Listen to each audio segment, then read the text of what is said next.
Zombie, Darkest Night, the newest mode in the zombie universe, is here. This time, the rules are different.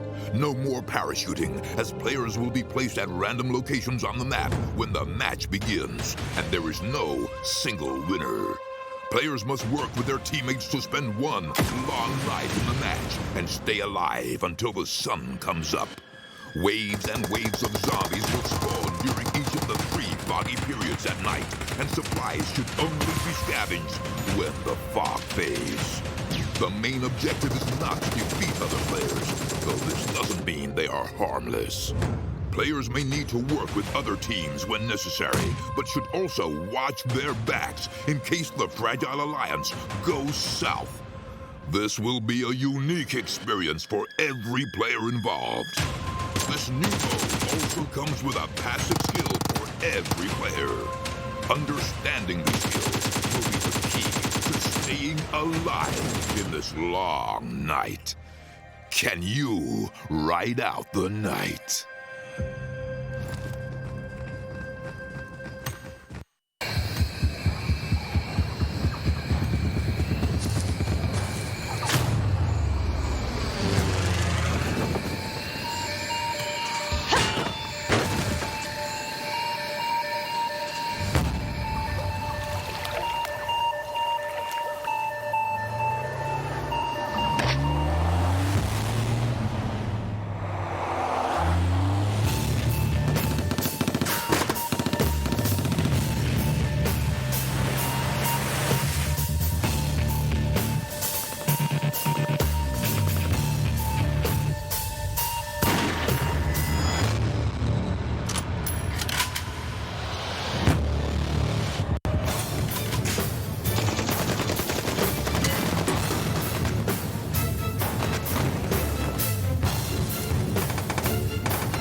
Play PUBG Mobile for free.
darkest night, the newest mode in the zombie universe is here. This time, the rules are different. No more parachuting, as players will be placed at random locations on the map when the match begins, and there is no single winner. Players must work with their teammates to spend one long night in the match and stay alive until the sun comes up. Waves and waves of zombies will spawn during each of the 3 foggy periods at night, and supplies should only be scavenged when the fog fades. The main objective is not to defeat other players, though this doesn't mean they are harmless.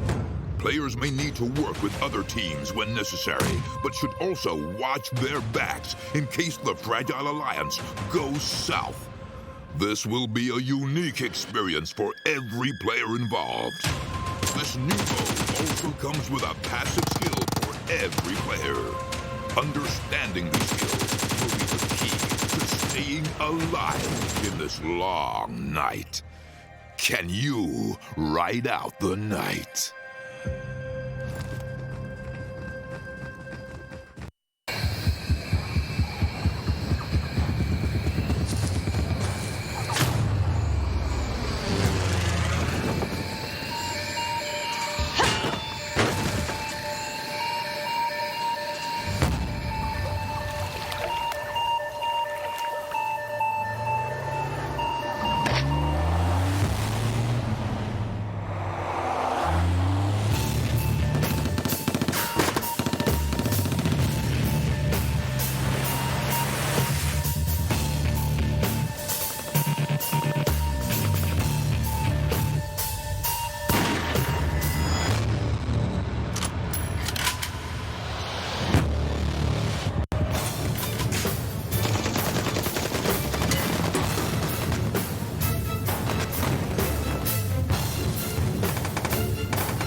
Play PUBG Mobile for free.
Welcome everyone to the final week of the PUBG Mobile Club Open 2019. We're at the semi-final stage and this is where it really matters. We've got 3 days ahead of us now where we will decide the final 6 teams coming from Europe and they will have the chance to battle out at their regional finals. From 24 to 16, we recently went from 32 to 24 and now it's the true crunch time. And there's some teams that did look very good throughout the group stages that have struggled later on. And as always, you've got myself, James Banks, joined by Matthias Larson to take you through all of the games today.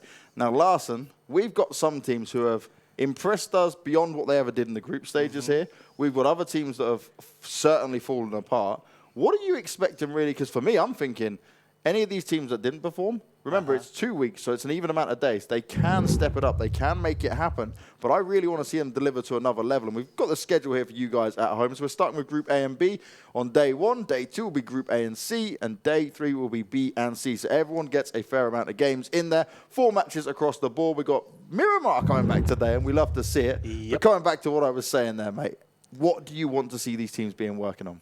So the biggest team I want to point out is White Bulls. They were pretty much on top of the group stages, and now they're rock bottom. I think they got 43 or something points, very, very low for the first 8 games, so they need to step it up. Another team that did really good was Welcome to the Lobby. Yeah. So they played the first 4 games Friday, where they did amazing. They were on top of everything. But then when they came back Sunday, I believe it was, they literally did nothing in the remaining 4 games. So they're sat now in the middle, where they were supposed to be at the top. Yeah. So we'll have to see if they can have an average day today and tomorrow, or if they actually, you know, just have a losing spree now. And that's not what you want to have if it is coming down to this. And we look at these overall standings to give you a bit of a view of what we were talking about. Now, DM19, not only have they impressed us, right, they actually have one of the highest players, Matic, who's got 28 kills. You know, the next closest player is on Avangar, has 18. He's 10 kills ahead of anyone else. This man is a machine, and their aggression was so unique. Yep, and I personally love the way they fight, right? They play as a unit, they always go together. They go kind of early into the zone, and then they just hold their spot. They don't over-rotate, which you see some teams doing, but they also know, okay, when it's time to go, it's time to go. Yeah. So they have really good fraggers, but whoever is the in-game leading, whoever does the tactical stuff for them, always know what they're doing, and he's managed to get these guys on the same page, and that just shows off, right, how good they've done. Now, another team on here, FromHell. They impressed us because we're in the group stages. We were almost thinking they weren't going to make it at one point. Now they're here doing a lot of damage. Then we get into our rest of the teams who are just on the edge here. And because of how this point system works, it's sadly for some of them, they're not far away from being knocked out of this top 16 spot. Oh, no. I mean, as soon as we go to the next page, we'll see it's less than like 5 points separating 16 to 17 probably. And then everything below that is kind of fair game. But like I said, I think White Bulls has either 40 points or 60 points over 8 games. They're so far behind right now. Yeah, White Bulls have 46 points at the moment. As you guys won't see it, we're only giving you the top 16 for now. The teams outside of it, just to let you know, is, when we come down to OMGG, Kuma to Mio. Kuma is a team we followed. We kind of criticized them quite harshly. Yeah. Then they improved. Then they've had a bit of a downhill spiral, but they have started to get there. It's really dependent, I guess, on how they're feeling. And they, I guess, rely a little bit more on the rotations themselves and kind of how they're getting the circle. B13, the Golden Boyz, another team we were very confident in. And Bemyloot, 19th and 20th. Bemyloot, BuzzKillBros, Romania, White Pulse, CZ, all within the bottom 5 teams there. That's insane because when we watch them in the group stages, and I think this is what it comes down to, and I don't know if you'll agree, Larson, it's that they have fragged out well against some of the teams that have now been eliminated. And now we've got such more competitive and higher stacked lobbies. Yep. They are just unable to really do the same kind of actions they had before. So B13 and Bemyloot, they're down now at the bottom, right? Yeah. But the way they played in the group stages, they would just crash stuff and would win the fights, right? They didn't do anything special. They would just get in their cars, crash the center, and win the fights in the compounds. But they're not doing that anymore. I don't know if it's because the competition is tougher and they won't win out of those fights, so they're more scared. But what brought them actual success? I don't see them doing it, or either just dying so early that we don't notice it. There's a lot of that fighting early we hate to see that happens as well. Maybe not just for these teams, but there's other teams in there as well. I'd like to say, Larson, we're pretty in pink today as well. We've all blended in well with this. You've got your classic PUBG shirt on. You're ready to rock it. And I'm just gone for a light pink. I didn't want to be too much for contrast. we've managed to match for a day. There you go. You guys might be happy with that at home. But I know what a lot of people at home will be happy with is that PUBG Mobile is back on your screens. And we've got 3 days of all this action coming your way. And to kick things off, we've obviously got Vikendi as always. We get to go to the snowy hills and see how it goes down. And it still is the outlier map where I can never just say, oh yeah, this team's got it, like, or I expect to see this team in the top 4. Because it's probably the most inconsistent map for a lot of these teams who I think maybe haven't played as much as others.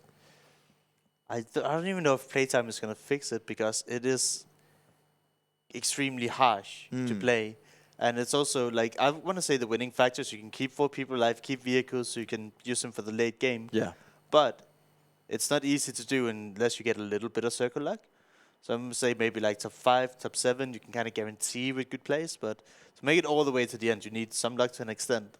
Do you remember that M19 game? They had insane circle luck. They were on the hill, and they should have had to jump down. And most of them, when they jump down, are going to take extra damage. They were fighting with a team, and they played it so smart where they sent one player down on the ground. He took a bit of damage, managed to be there, but he caused them not to be able to do the revives. Yep. And then the rest of them just shot on down, and they took a big win. And M19 actually is a team that they've not been like super convincing in every single game, but the games they do win is in such a confident manner, and it was just the way they came out at the end there and brought their A game to a level that we hadn't seen from them before.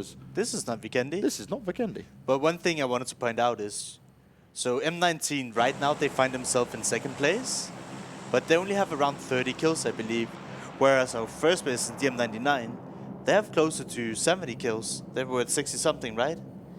So M19, they're managing to always get really, really good placements, staying alive, closing out some games, but they haven't been as kill heavy as some of our other top contending teams. I'm not going crazy, by the way. It is on the schedule, on the website, and everything else we've seen, supposed to be Vikendi, Miramar, Erangel. I'm guessing maybe we swapped it around for a little bit for some reason, but I'm not going to complain about it for now. I'm never going to complain about getting a bit of Erangel here early on, Mr. Larson.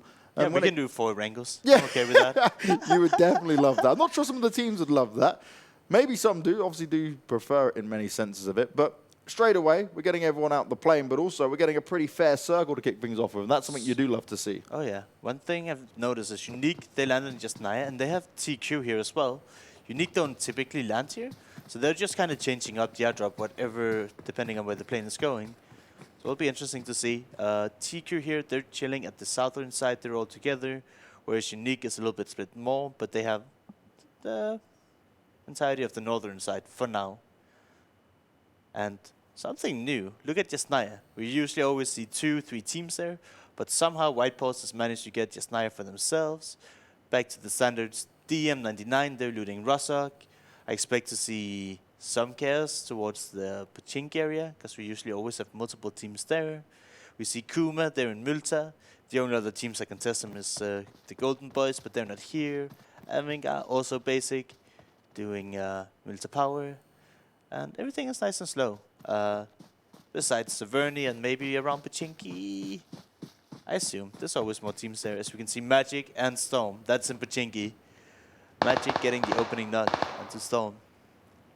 Well, they'll certainly be happy with that. And Storm is a team that we have looked at multiple times and said, all right, these guys, they can step it up when needed. But it's just so tight at the moment. It is so clustered together, and how the ability of these teams is starting to really show through. Inconsistency. Yes. And that's probably the word we use the most. Well, consistency. If you want to stay in the top, you need to perform every single game. You need to be able to show that you are fracking out, you're getting top 5 pretty much every single game. Then you say, oh, that's a great team. They're really, really good. Instead of supposed to see Storm like maybe every 2 or 3 games to have a moment. That's like, it's not good enough when we're playing this many games. If you're playing a best out of 5, all right. If you have 2 explosive games, then maybe you can do something with it. But here, you just need to have as many good games as possible. Oh, Nagy runs across. TQ able to get him knocked down straight away, and he's just in the open at the moment. Now, his teams will try and give him some cover, but this is an easy one for TQ to flush out and finish off here. An early battle going on that, again, won't benefit anyone other than them fighting for a bit of space within this circle. Now, Carrick finds himself, and that's really nice from Old Boy. That was almost pixel perfect. Such a small angle to take that shot from. So he's going to be real happy with that. That finds TQ under pressure with 2 players knocked down now. Unique, Yasha, he's bringing up Nagy. This is going to be a good start for them. He can try and met himself up if he's managed to pick him up, and they should be able to fight this off pretty easy now, because TQ, they are certainly outnumbered. Yeah, and for some reason TQ split up. the other two team members went to the northern side of Severnia and they didn't even decide to help out here. So Unique, they're getting a very easy and clean up. And you can just see how well they executed it. They helped each other. When as soon as Nike got knocked, the trade was there. And they all backed each other up. Whereas TQ, they were just, like Lunatic and RP said here, they just ran away. TQ, I'm loving that. You even did damage to the players getting out of there. So now they'll flush out the final two. That's 2 kills straight away. And we talk about placement points within PUBG Mobile, right? Because of how it's all worked out, and it's 30 points for getting that win on there. It is very heavy on the placement points. But getting early kills like this and not losing anyone, yes, you've had one player knocked, but hey, that's a big win. They want to finish Oh my God, yes! I'm fully down for this. Go, go, go, Unique. Chase them down, make them pay, and make them pray for their lives as well. One thing I've noticed is happening on mobile. So I can say I come from the PC world. James used to also commentate a lot on PC. Yeah. But people on mobile, they're not flushing their knocks instantly. In the PC universe, you see a knock, you instantly kill that guy. But on mobile, I've actually seen people just leave them alive for a long, long time. And Unique manages to clean on TQ, and they go out here in 16th place already. Easy points for Unique at the stage. Avangar, they're driving through Milta here, seeing that Kuma's there, taking some shots back and forth. Gonzo is making noise, trying to distract them. But what is Bullet doing here? He's just standing in the open. I'm a little bit confused about that. But now Gonzo is alone. Wait, did Kuma disconnect? None of them are moving. Oh no. They might be at the same place altogether, right? But none of them are moving. It might have been like a 4-man disconnect here. And for some reason, Gonzo doesn't see that Bullet is off to the side. And, oh, it's getting restarted. That's what it is. So Bullet just killed himself with a vehicle. Everybody here looks to be disconnected, and now people are killing themselves. Okay. So, I believe we're starting with Vikendi. And it makes sense. I reckon there might have been an error on the admin side of things. That thing can happen. It does go down sometimes like that. It's not a problem. I was like, wait a second. What's going on? We've hit a crazy point. It's going to come back to us for a little bit. We're going to get the game restarted and get things sorted out. Get things back into the equation. Well, I was impressed by TQ. It's a little highlight for them, at least, to start things off with, in sense of they did do it well. They played strong. And then just the confidence to jump in the car and be like, yeah, let's go. I want 2 more frags. It was Unique to kill TQ. That was the way. Yeah, that was the way. The other way around. So TQ, they got saved by the bell. They're probably happy. Not the start they would have wanted at all there. And Unique, they got to show off what they're made of, right? Showing no fear, just taking some of the weaker teams apart. Yeah. I guess we're just going to talk until we get the sign to go to a break. I'll wait and see what happens. It's a bit of a weird one. We've not been in this situation We went through the schedule. You mentioned it. We're supposed to do Vikendi, Miramar, Erangel. And I was looking forward to Miramar especially. We don't see it as much. Yeah. It's a team game in that, which is very difficult. We speak on it many times when it comes to Miramar, but I like the diversity in that sense. Oh, yeah. I actually love how all the maps are different. And like, you have to take a different game approach when you go into every single map. You can't play any maps the same. So it's really, really interesting to see how these teams actually need to adapt so many different strategies. That was a good warm-up game for people, though, right? Drop down. I mean, only for Unique. Get your thumbs ready, in a sense. You've moved around. You've looted some stuff. You've said, hey, okay, we got ourselves into it in some way. And then, cool, we just chill out. We'll wait it to go. I don't have anything else to say at this point. I'm going to literally go back to our standings, because we've got nothing going on for the moment. So in terms of what we're looking at here, Larson, right? We've got DM19 in top place, 184 points. It's pretty much impossible for them to fall off now. Even without getting out any other points, you're not going to be eliminated outside that top 16. Then you've got teams right on the edge of it. I mean, in 16th place right now, they have 90 points. 95, yeah. So they're only like 90-something points ahead right now. But you'd have to have all those teams jump up, which is physically impossible to leapfrog them that much, right, from the first place. But the ones that are really going to struggle out here in a big way are your teams like Romania, White Pulse, CZ. I guess from Bemyloot and the B13, they can do it because they're just getting towards the 70-point threshold. But the guys are 58, 54, 46, 37. At least I see something completely different from them in like back-to-back wins and a lot of kills. Thinking about their 40 points now, and they need to have 2 wins to even get into the top 16 and then accumulate more points. It's going to be a long road for them anyway, right? It's going to be massively hard. It's not going to be something that's going to be easy. If you win 4 out of the next 8 games, you're good to go.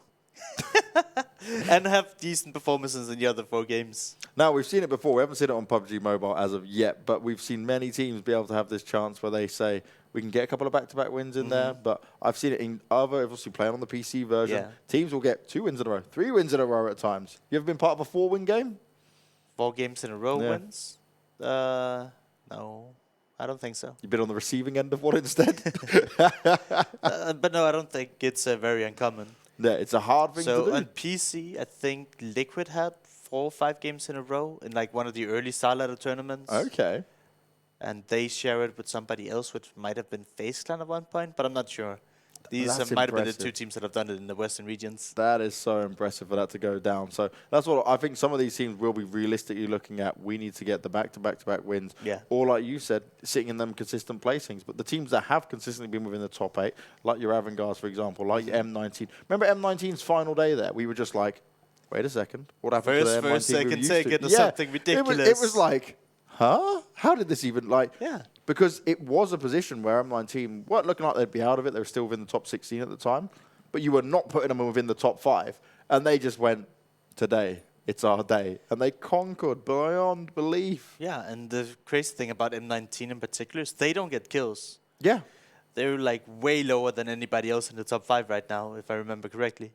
We can check I know that out. they're Let me have around a look. 30, and like DM, they're 60 plus, and then I'm not entirely sure about everyone else, but they're way below all the other players here. Yeah, okay, you are spot on because 142 placement points. And remember, they've had a couple of solo snaky players in there. 34 kill points. Everyone around them is like 50, 69, 42, 43, 43. So yes, M19 lacking on the kills. Imagine if they could start getting kills as well. That's scary. Yeah.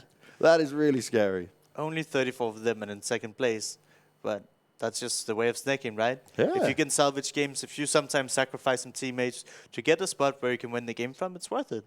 Certainly Especially when we look at our point system where you get 1 point for a kill and 30 points for a win.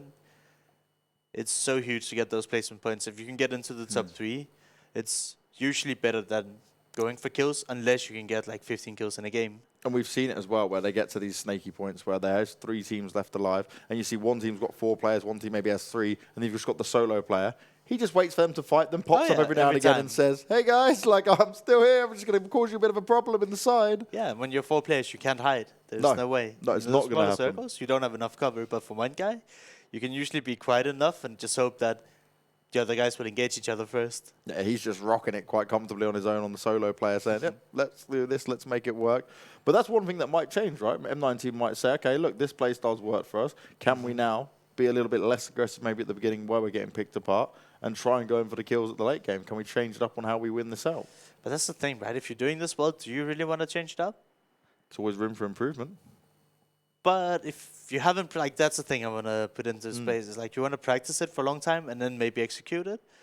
But if you try to pull out a strategy that you necessarily haven't practiced that much, it's just going to end up backfiring, right? You might pick up some bad habits. Yeah. I remember in PUBG, especially the early days, you would like get into car chases, you would try to stop in the middle of the open, shoot after the cars, and then you drive straight into another team and die. Yeah. And it's like if you get a little bit too greedy or you try and overdo it sometimes, overcomplicate it, it can actually backfire.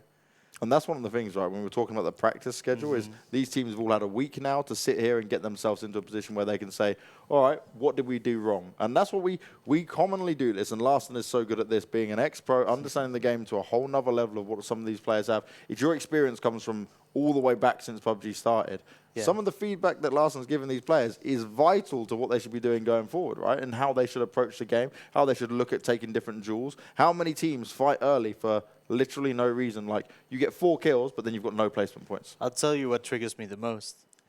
So we've seen a lot of snakes, right? Yeah. And on mobile, when I see a lot of people snaking, they tend to just do it in the middle of the open, not behind any cover, where there's trees nearby, there's rock nearby. So when you're snaking and you don't have any cover, you're laying here, one guy turns up, you'll kill the first guy, but his teammates behind him will always kill you. Yeah. But if you have cover, you can just peek out, get a kill, then you can buy enough time for your teammates to make a play, and then you wipe out the enemy squad a lot cleaner than potentially just trading 1-for-1. So I would say always play from cover, and at least I know in PC, if you bright peek, always look from the right side of your angle. You expose less of your body.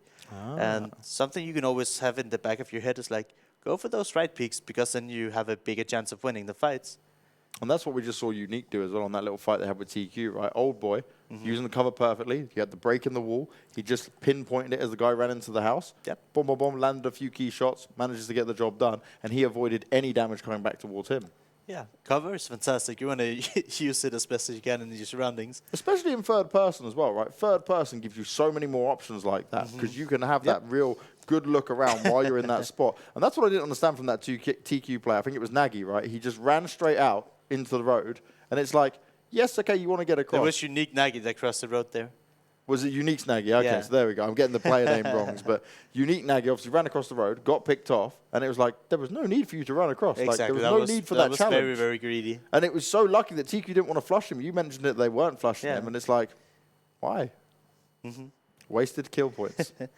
But yeah, it's actually crazy, because on PC, people flush instantly. They do everything for the kills. Yeah. But on mobile, I've seen so many times where players just leave them knocked. I don't know if it's some code of honor to some extent, or people are a lot nicer. Like, if we get to flush players, we're like, yeah, Yeah, hell yeah. I mean, to hell with that guy. We don't like him. if someone's found themselves on their own, right, and they've been picked off early, and their team are not literally pushing me at that moment, I'm straight in for the kill. I'm not waiting. Why would I wait around? I want that extra point on the board. Especially, that's probably what Matic's doing, which is why he's got 28 kills and everyone else has 18. Because he's sat there just running amok at the moment. Yeah. And that was what was so crazy. When we look at DM99, this team, they came, yes, they're in first place, but I mean, there was just moments where we watched them rolled up on one team. Yeah. Straight away. Like, it was literally like, it was like a plow just going da da da da, and just all these teams just funneled towards them, dead. And anything that came at them, it was like bowling pins just being knocked down to the ground every single time. But one thing I want to give to DM99, they don't just push to push. They choose the right timing to do it. Thank you. So often they will not just like straight up run at you. They'll wait until you're in a firefight, or they're distracted with something else, and they're like, yeah, we can probably run up and get a few free kills here. Whereas a lot of teams are not playing proactive. They're just sitting back waiting for the blue to push them. But DM, they will actually, you know, say, hey, these guys are fighting. If we can see there's a few knocks, we'll just go and clean up. Take that space for yourself. And they keep doing that so well, and it just shows why they're at first place right now. Well, they are in first place, and it's most likely to stay at least within the top 8 if they can just have a couple of good performances over the next few days. And it's more than likely we'll get to see it. I'm going to look down the sheet as well just to go through all of the other teams and stuff we have here. Because we've obviously got plenty of time to talk about this as we're waiting on. No one wants to let us go to a break. I'd quite be in favour of that. Wink, wink, nudge, nudge, you know. Break time is always advised when we're just talking non-stop. So let's talk about this FromHell team, right? FromHell at the moment, they're sat in 6th place. Yeah. Come from Group A. They've had 8 matches played so far, like everyone else, but 102 points for placement points, 36 in kills. Now, sorry, 39 in kills for that. And what the one thing I saw from FromHell was, group stages, we weren't mocking them because it wasn't awful, but they were very much sometimes making top 8, maybe getting into top 4 on an occasional map. And then every other time, we'd see them go down early on, taking fights, not doing well. And, like, they didn't do particularly well to get through. And this time around, it was like a whole different team. It's like they really did do their research. Yeah, they did their homework. They did their preparation. I'm just trying to think, like, what they changed. I think the biggest thing they did, they started playing as a team. They started to say, hey, okay, maybe we should assign roles. Maybe we need to talk about how we want to do rotations, how we want to take these fights. Because I remember in the group stages, because they're called FromHell, and their in-game tag is K, I was like, we didn't even notice that team. We had 32 teams. We didn't know all of them before. We hadn't seen them that much. So we were like trying to figure them out. But they were like, they changed up their playstyle so much that they actually play like as a team. Yes. They know how to work with each other, how to breach compounds, when to do it to some extent. And I think that's literally all it did, right? So they probably had 4 good individual players, but they didn't work on their teamwork. But coming into the semifinals, they probably watched through some of the games, saw what some of the teams... Information off all of this going on. So one thing as well is where you were saying that about the teamwork coming into play, there's not really one player who's massive. Like, okay, there's a player with 13 kills, but all of them are putting in damage. Yeah. So we've got one player who's had 7 kills but 2k damage, one player with 13 kills and 1,900 damage. We've got another player with 9 kills. It's very even, very like good overall idea of, okay, we don't need one player to have amazing performance in order for us to get this done. And I'm going to go back to the stats stats and standings from when we do the group stages, just to show you guys actually how crazy it was for this team. What place did they come in? That's what I'm going to go find out.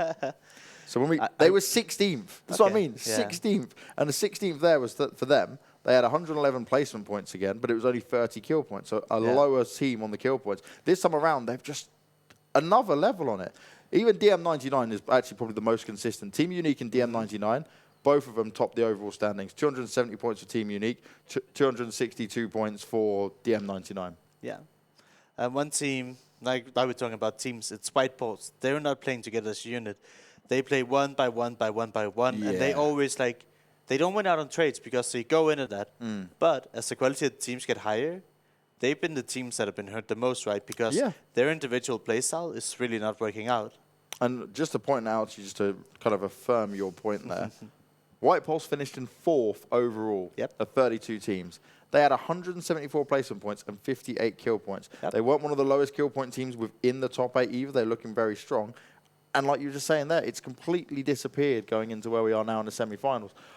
I am genuinely scared that they're not going to make it. And yet, when we were there, you would have easily said, if we'd not got the semi-finals, we go to week 1, we would have all said, yeah, White Pulse probably going to be within the top 16. 100%. But, I mean, we've all watched the games, and they just keep going one by one by one. They never go as a team. And, like, if they want to show up, they want to have a real chance. Like, to any team here, you're not going to make it if you play as if you have 4 superstars.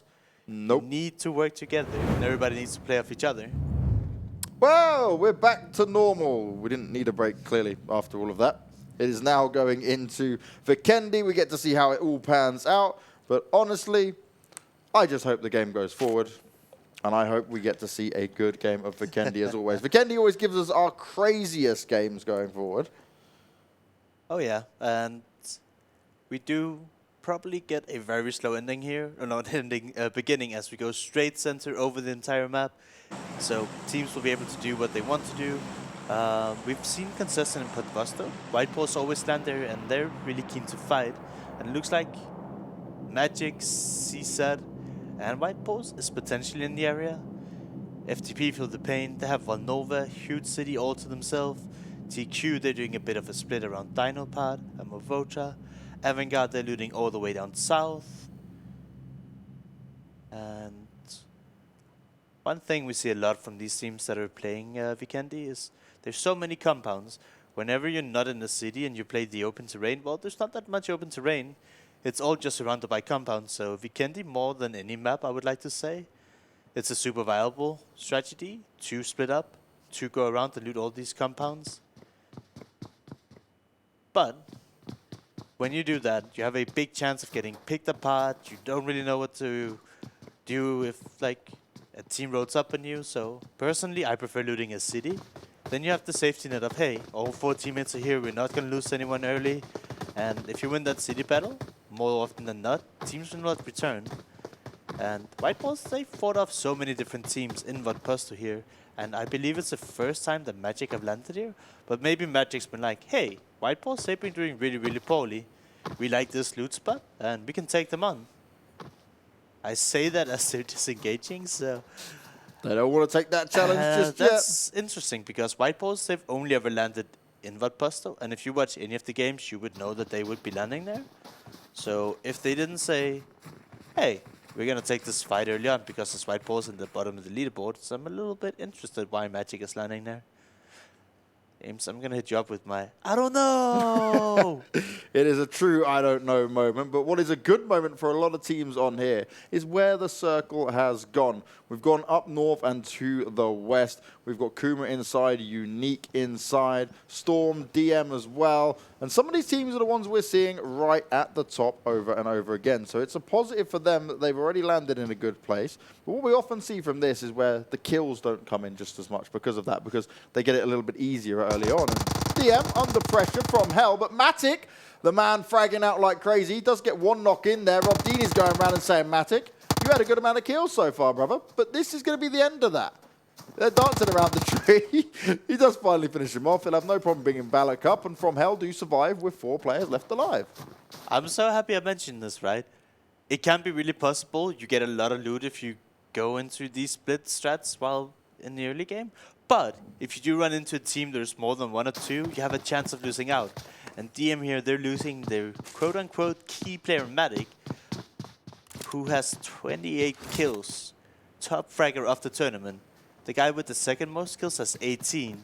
So obviously a key player and the fragger from DM getting taken down early. But DM, they're not happy with this.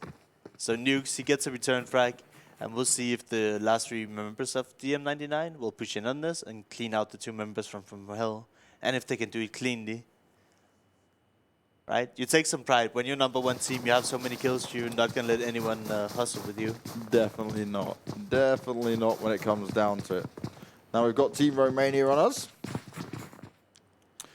FromHell back in it again. They're getting another revive, so 2 players being knocked down. DM have said, hey, anything you can do, we can do better. And actually, we can deliver some more kills on here, potentially. That Molotov is scarily close. Valak was able to avoid it. He is on the stairs.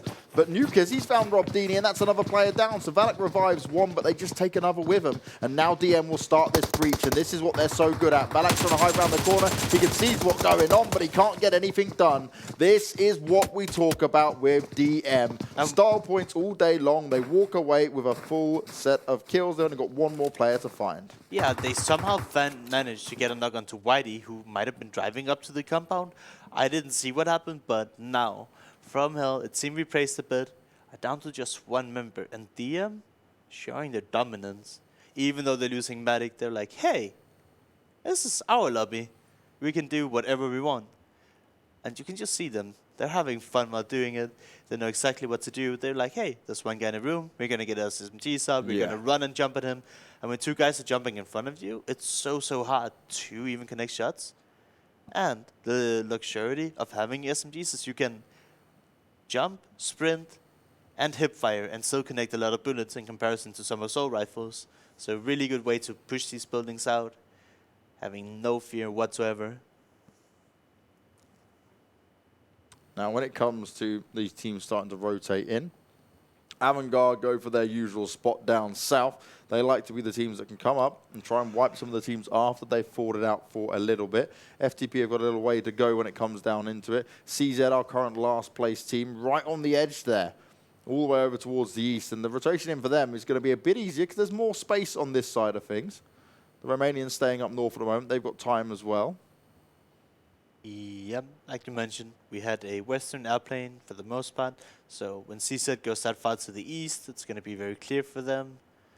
And that is something you can always take into consideration. Is look at the paint path, then you know, all right, if the circle's on the west, the plane is on the west, then the western side is going to be more congested. And you might want to avoid that area if you are looking for compounds to play or rotations and all that good stuff. Now TQ, we saw them have that battle on our first game. They ended up getting remade. There's M19 and finding 2 players getting knocked down by Pro God Lord. He's back up to his old tricks. Last week he had that insane 3v1 that he pulled off that just blew our minds, right, Lars? And now he just seems to be... What is going on? Storm are just like wiping out all of M19 here. That's James, 2 players down already. I want to interrupt you. He had 2 3v1s. 2 3... There you go, see? Pro God Lord is the clutch master when it comes down to it. I remember you had one on Vikendi in that house with the Molotov. Yep. And then there was apartments near school on Erangel. And that was the crazy one. Like, he should have never been able to win it. And all of a sudden, he was like, nope, I believe in myself. I will get the job done. No problems. Kuma here is taking a little bit more together in the early game. I like it. They've been, in the past, I believe they just looked like 1 by 1 by 1 by 1.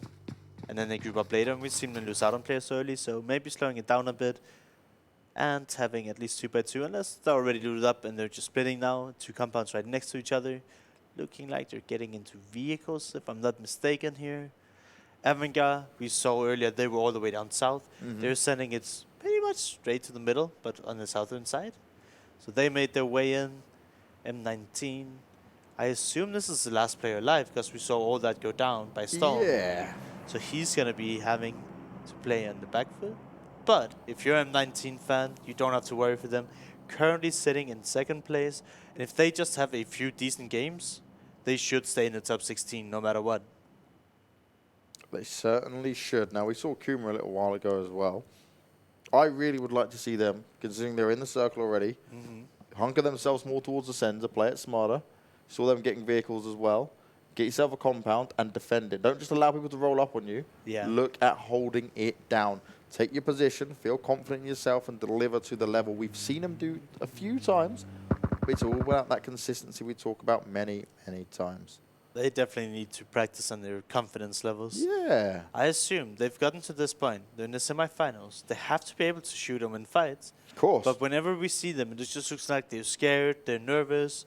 I don't know what it is, but if you're going to be good, you need to be confident. You need to just think of the basics, say, okay, I have cover. I don't just need to look at the enemy and shoot them.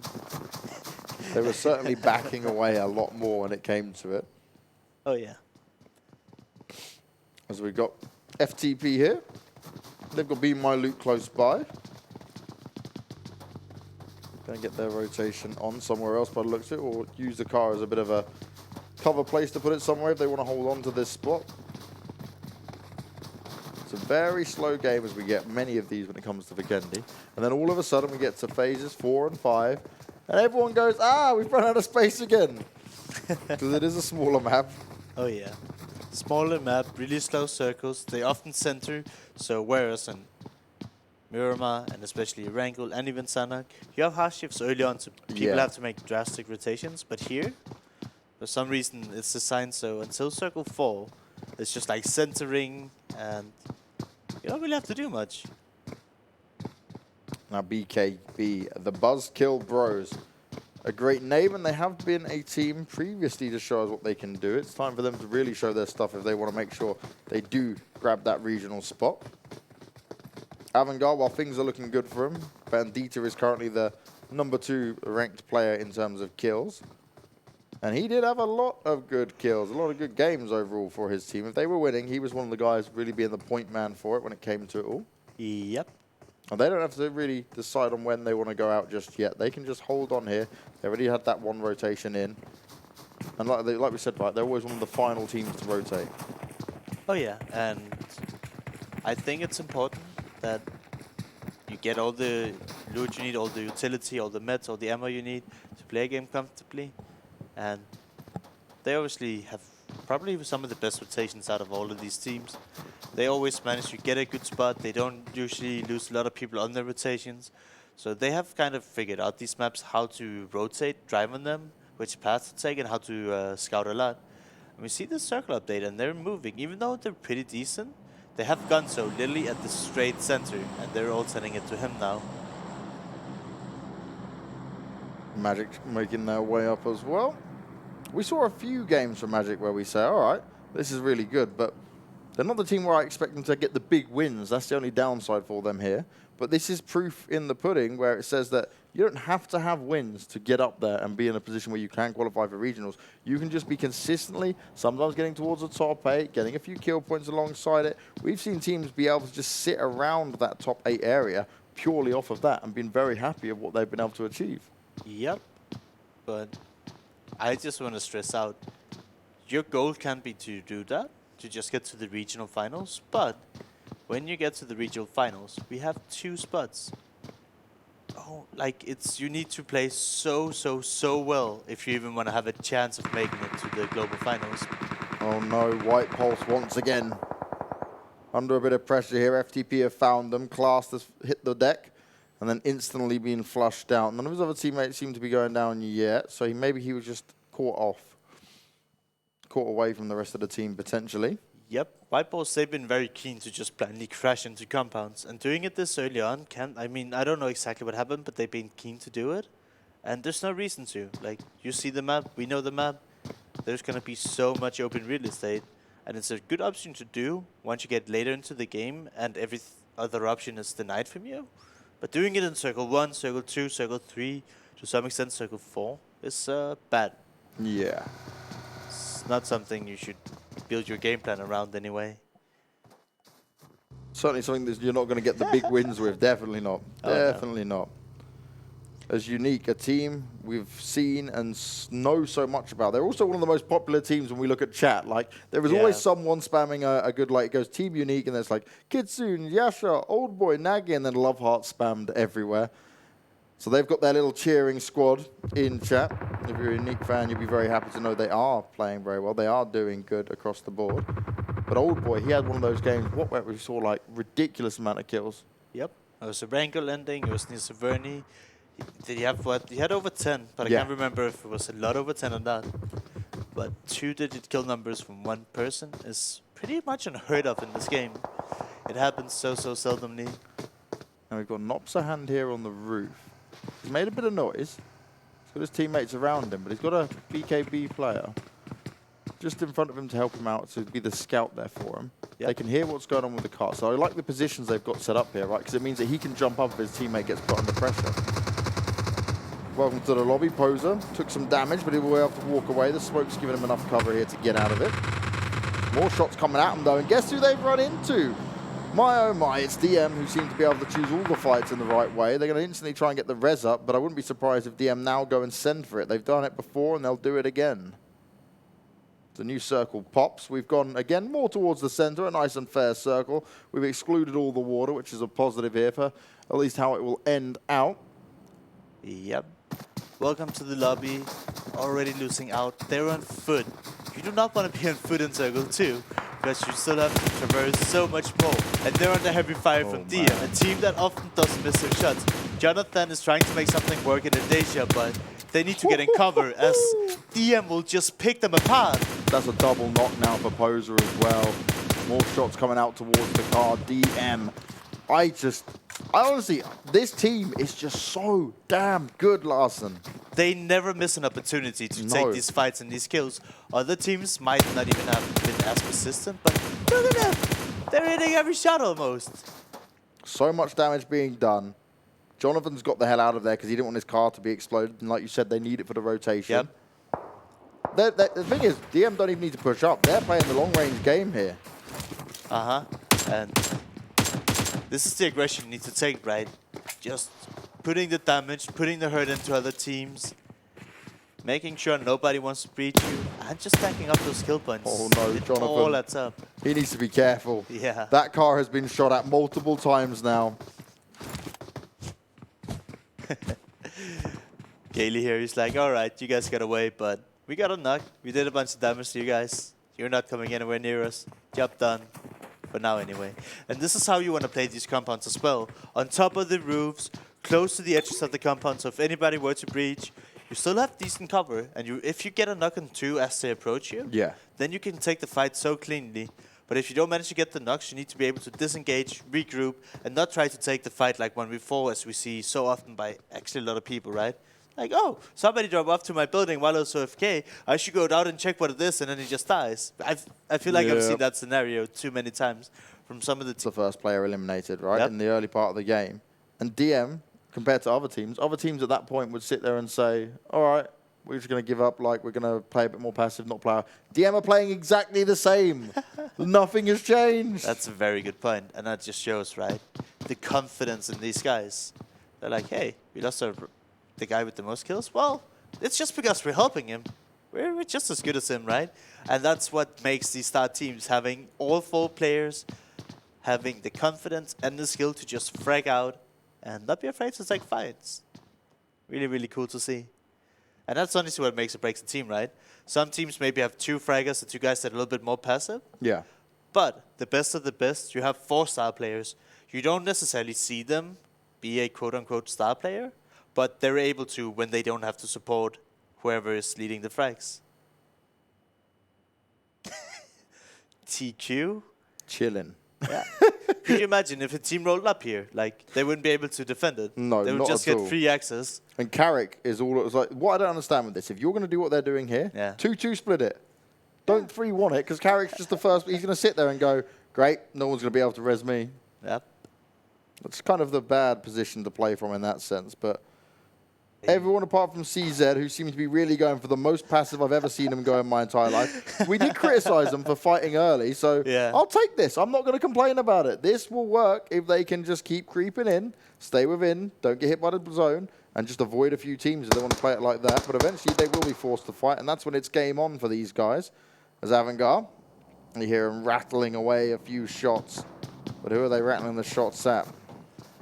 To be fair, Avangar, they're straight center in the zone.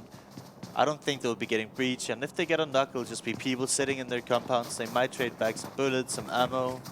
some meds, but ultimately I don't think they'll do anything if they even manage to get a knock here. A team that's doing something is welcome to the lobby as they're getting picked apart by BKB here. Don't know where that's happening, but welcome to the lobby. They're not through yet. They're currently in 8th position, but it's very, very close. They're only 50 points away from being out of it, and if you have like a couple of bad games, then you're gonna be so close to actually falling out. So they need to have good performances, and we can see now they lost the Glum Guard early on, and Eclipse, he's still knocked. Jonathan is close by, but they used the utility earlier when they were fighting DM, and they need to be careful. As you can see, they're trapped here on the edge. Gate kept by BKB. And welcome to the lobby. They're not getting any rest.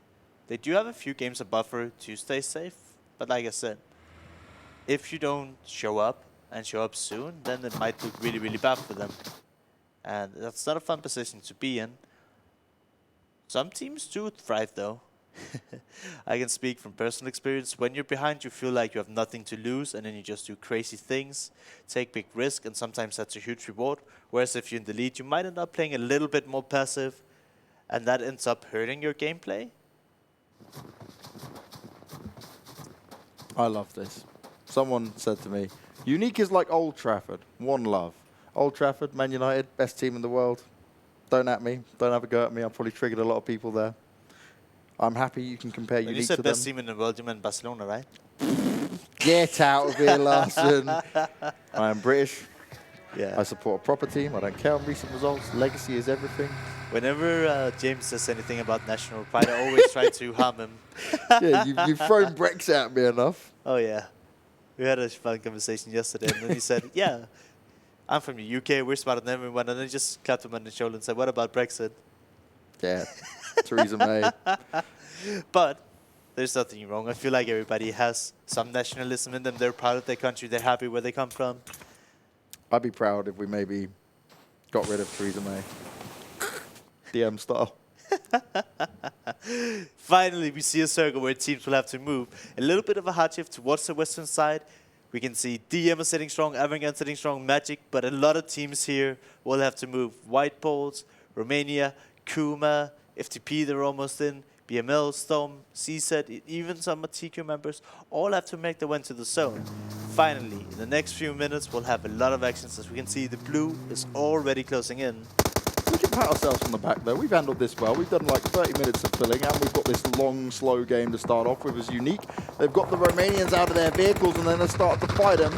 Hey, Hope, the only member left alive for M19, hears all this and is probably shaking in his boots in that hut. This is less than ideal, as Old Boy gets a nade out, and these nades are pretty well placed, but are they going to get the finishes off there? FTPs come into it, and Romania are sandwiched between multiple teams. Being picked apart ever so slowly, but Unique have to be careful. You don't want to overextend here, and if you can back away, even if you don't get the kill points, you stay alive for those key placement points overall. As we get one team eliminated, we're down to 15, and I believe that's the Romanians gone. And one thing I noticed when we had the map screen up just a little bit ago was that we're actually only already got 2 White Pulse members left alive. This is not what we want to see, Larson, not if you're a White Pulse fan. Exactly, they're not going together. They're getting picked apart alone with no chance of rests or revives. That nade... Oh, it's a smoke, thank God. I thought he got naded on his head by his teammate. I was like, what the hell? Where did that come from? Luckily, it was just a smoke, and he will just be able to hide it out as... Here we go, Kozak from White Pulse, he gets eliminated. Frost is knocked down, so maybe there was still one more left there. Yep. Oba here connecting some amazing shots onto FTP. They're the ones feeling the pain right now. We'll have to see if they want to commit on this. Welcome to the lobby. They found Kuma getting knocks back and forth. Avangar, they're cleaning up from the center to zone. Unique managed to... Oldby managed to get another knock onto FTP. And this could potentially be a push. CZ died out to the play zone. 2 players just then. What is going on? James? I don't know. I think White Pulse maybe have been eliminated now as well because we've seen 14 teams go. Everyone on CZ's gone out to the play zone. What is this? Lucky. DML onto Avangar during this point. FTP still pinned down, still struggling to push out.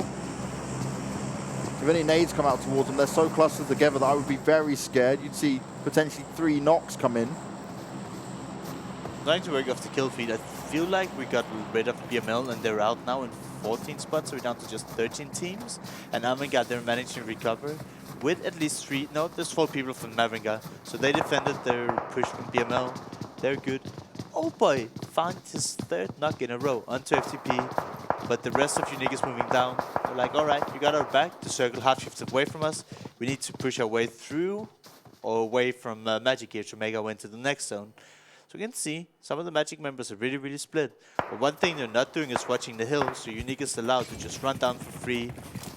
As we actually see one CZ member is still alive. But Pro God Lord, him and his Molotovs, maybe an all-cutting duo, gets a bit of damage onto him, but he gets taken down by Hellfire, and that's CZ down in 13th spot. I was having high hopes for CZ managing to maybe make a bit of a change there in how they approach it, but you do have to move out of the blue. That's kind of the game. Yep. Overall, I don't even know how to be nice at this point, Lars, I'm falling into your traps here. I mean, to be fair, you can't just be the kind parent always. Sometimes you have to be like, you need to do better. Yeah, and that truly is. You can always be nice. I feel like we're very kind to the people that deserves it. DM, that's one of them that deserves it. Warfarin's on the floor. He's found himself knocked down, but his teammates are doing what they usually do best. Ripping other teams apart that get close to them as they hold themselves on here. Avangar looking at it. They've got 4 players still alive, which is a good spot for them to be in, but they can shoot, shoot, shoot, and shoot as multiple teams are running in front of them. And Kitsune's been found by Bandita. Bandita, I said, 2nd person up on there for the kills overall. Kitsune gets flushed out, and Unique will just have to keep on rolling, keep on driving, and get themselves inside the zone. But Avangar are hot on their heels and working their way up with Magic taking additional shots at them as well. You can just tell how hungry Bandita is. He's like, yeah, I'm going to go for it. They're just one guy. And then it's like, no, we're wrestling. Come back here. Yeah, he's like, wait, it's like, wait. But I want to go. No.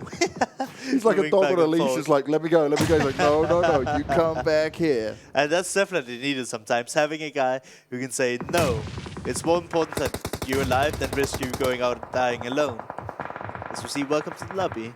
Somehow managed to recover. They were losing a few members early. They were under so much pressure, but they're still in the zone. Carry. Trying to find some cover. Welcome to the lobby, able to do some long-range damage. They've lost 1 player already. As Lightning, he's up, he's standing. He's the only one left alive for M19, but look, they're still not that far away from getting placement points, as you can see up in the top left. Old Boy just died, so that's Unique out in 12th position. Oh no. Unexpected, but again, we said Vikendi is the difference maker in the sense that it's not normal compared to the other games. That to make some rough rotations, and then they obviously didn't come out ahead. I believe Old Boy was the last remaining member. No, they have Nagi, so I have to take that back, but Old Boy did die. So they were just a little bit split across the map. Yeah, it's hard to, because remember what happens with Vikendi. It goes from being really open to really closed very quickly after that long opening that we had where nothing really happened. And this is because there's just no room anymore to fit all the players in. So everyone's being found. And this is where, if you're lucky, you've got a bit of a circle benefit, you've got a compound. If you're FTP, you're unlucky, you've got a compound to fire from. But soon you're going to have to move out. And it's about 20 seconds that are going to have to move, and that's not going to be good for them. Yeah, and FTP here, they're only worrying about spot in front of them. But what we can see in the minimap is they actually have quite a few people behind them. And if they're not careful, we could see TQ strike here. Maybe. We've got welcome to the lobby nearby. FromHell. Able to blow up the car. Managed to knock one because of it. Yeah, but this is what I'm saying. FeelThePain. They had the chance to hold back, welcome to lobby, move ahead of them, but they stuck around. They were focused on what's in front of them, not behind them. And now welcome to lobby might just pass them, make it into the zone, and then gatekeep them. Storm getting up in there and involved.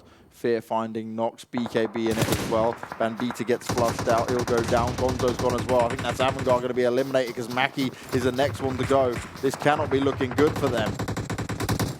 Yep, 8 teams.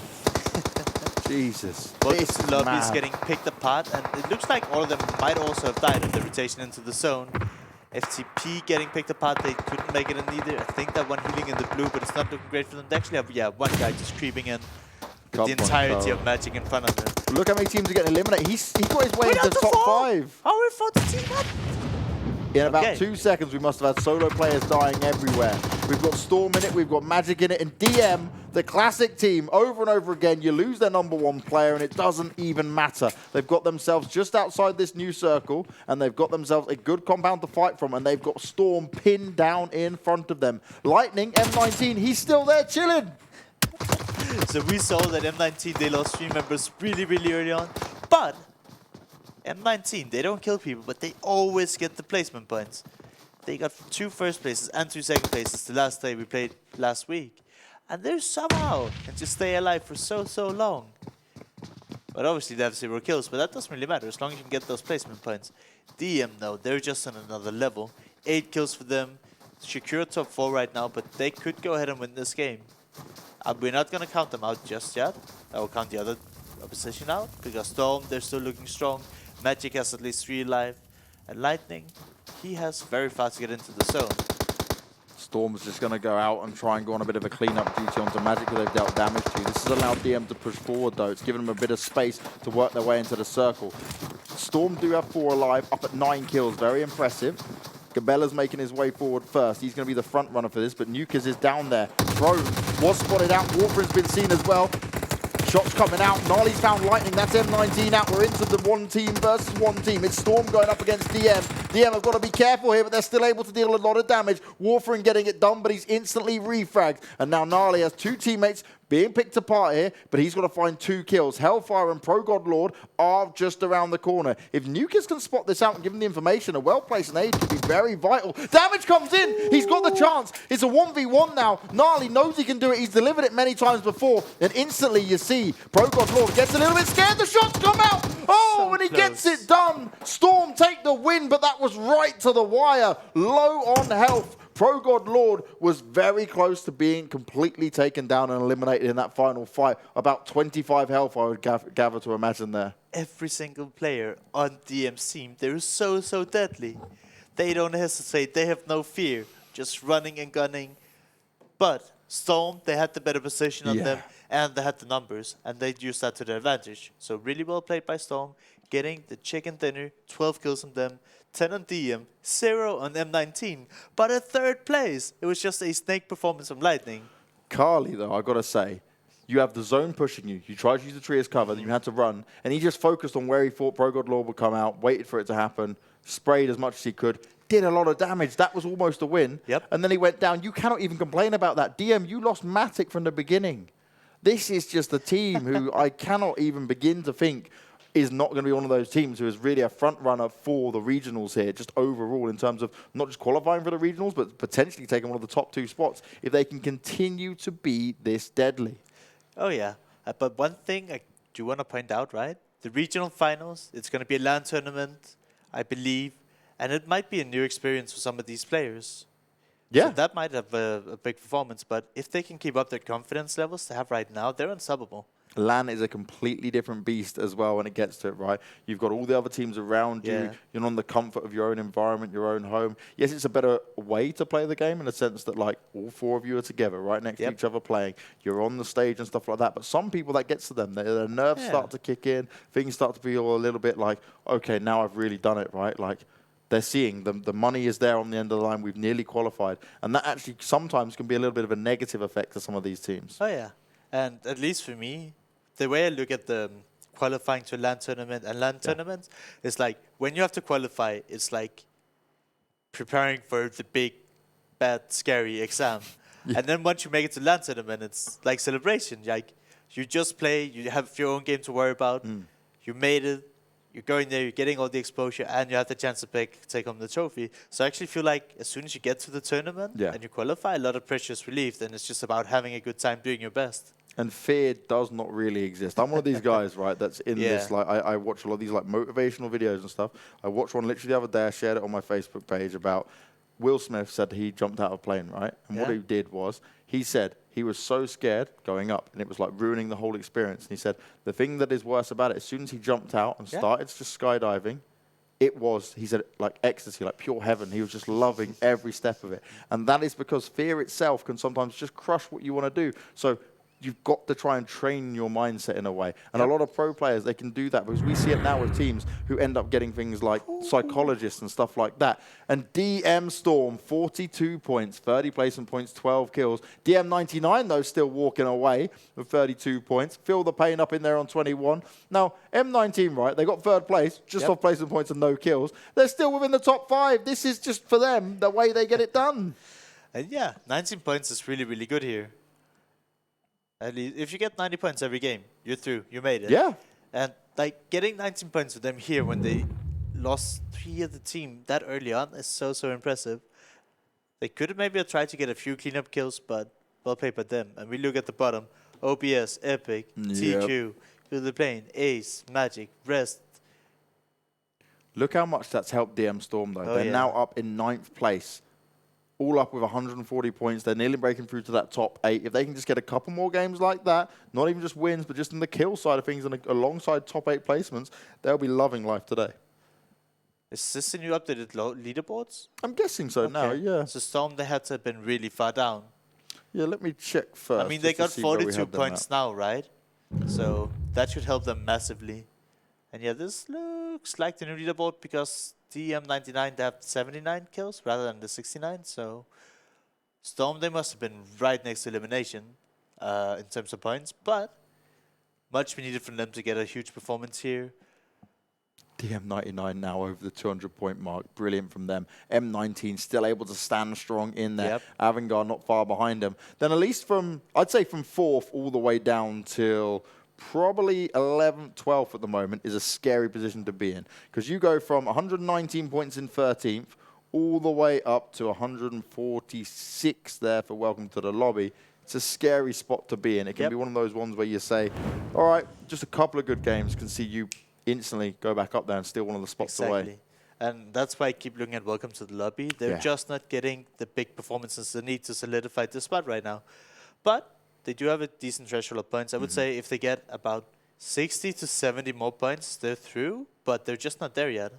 Well, if you guys at home want to see more information, see the standings, see the schedules, know exactly what's going on here for the PUBG Mobile Club Open 2019, and not just for the Europe region that you're watching right now, for all the regions across the board, head over to clubopen.pubgmobile.com, and you can also subscribe to our YouTube channel. And the reason we want you to subscribe there is because you can look back at all the VODs, all the days before, see all the action that's gone on, and you'll understand a bit of what me and Larson are telling you about from what we've seen from these group stages to what we've seen on previous days. But for now, we're going to go into a break. And when you come back, it's going to be Miramar. It's time to heat things up and see what these teams can do once again. Enjoy the break, and we'll see you soon.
Zombie, Darkest Night, the newest mode in the zombie universe, is here.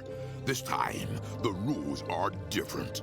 No more parachuting, as players will be placed at random locations on the map when the match begins, and there is no single winner. Players must work with their teammates to spend one long night in the match and stay alive until the sun comes up. Waves and waves of zombies will spawn during each of the 3 foggy periods at night, and supplies should only be scavenged when the fog fades. The main objective is not to defeat other players, though this doesn't mean they are harmless. Players may need to work with other teams when necessary, but should also watch their backs in case the Fragile Alliance goes south. This will be a unique experience for every player involved. This new mode also comes with a passive skill for every player. Understanding these skills will be the key to staying alive in this long night. Can you ride out the night?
Play PUBG Mobile for free.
Zombie, Darkest Night, the newest mode in the zombie universe, is here. This time, the rules are different. No more parachuting, as players will be placed at random locations on the map when the match begins, and there is no single winner. Players must work with their teammates to spend one long night in the match and stay alive until the sun comes up. Waves and waves of zombies will spawn during each of the 3 foggy periods at night, and supplies should only be scavenged when the fog fades. The main objective is not to defeat other players, though this doesn't mean they are harmless. Players may need to work with other teams when necessary, but should also watch their backs in case the Fragile Alliance goes south. This will be a unique experience for every player involved. This new mode also comes with a passive skill for every player. Understanding these skills will be the key to staying alive in this long night. Can you ride out the night?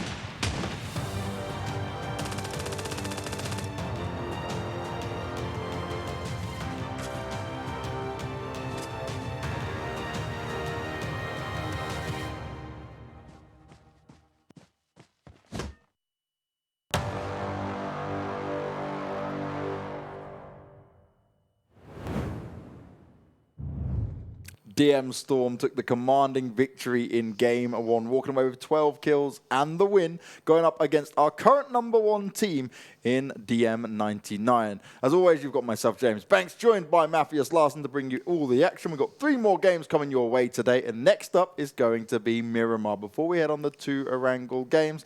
And Miramar, Larsen, it is a tough match to see because it is a tough map for rotations. It's an interesting map in how it happens and how it goes down. But a lot of these teams we see, they are very flabbergasted by it all.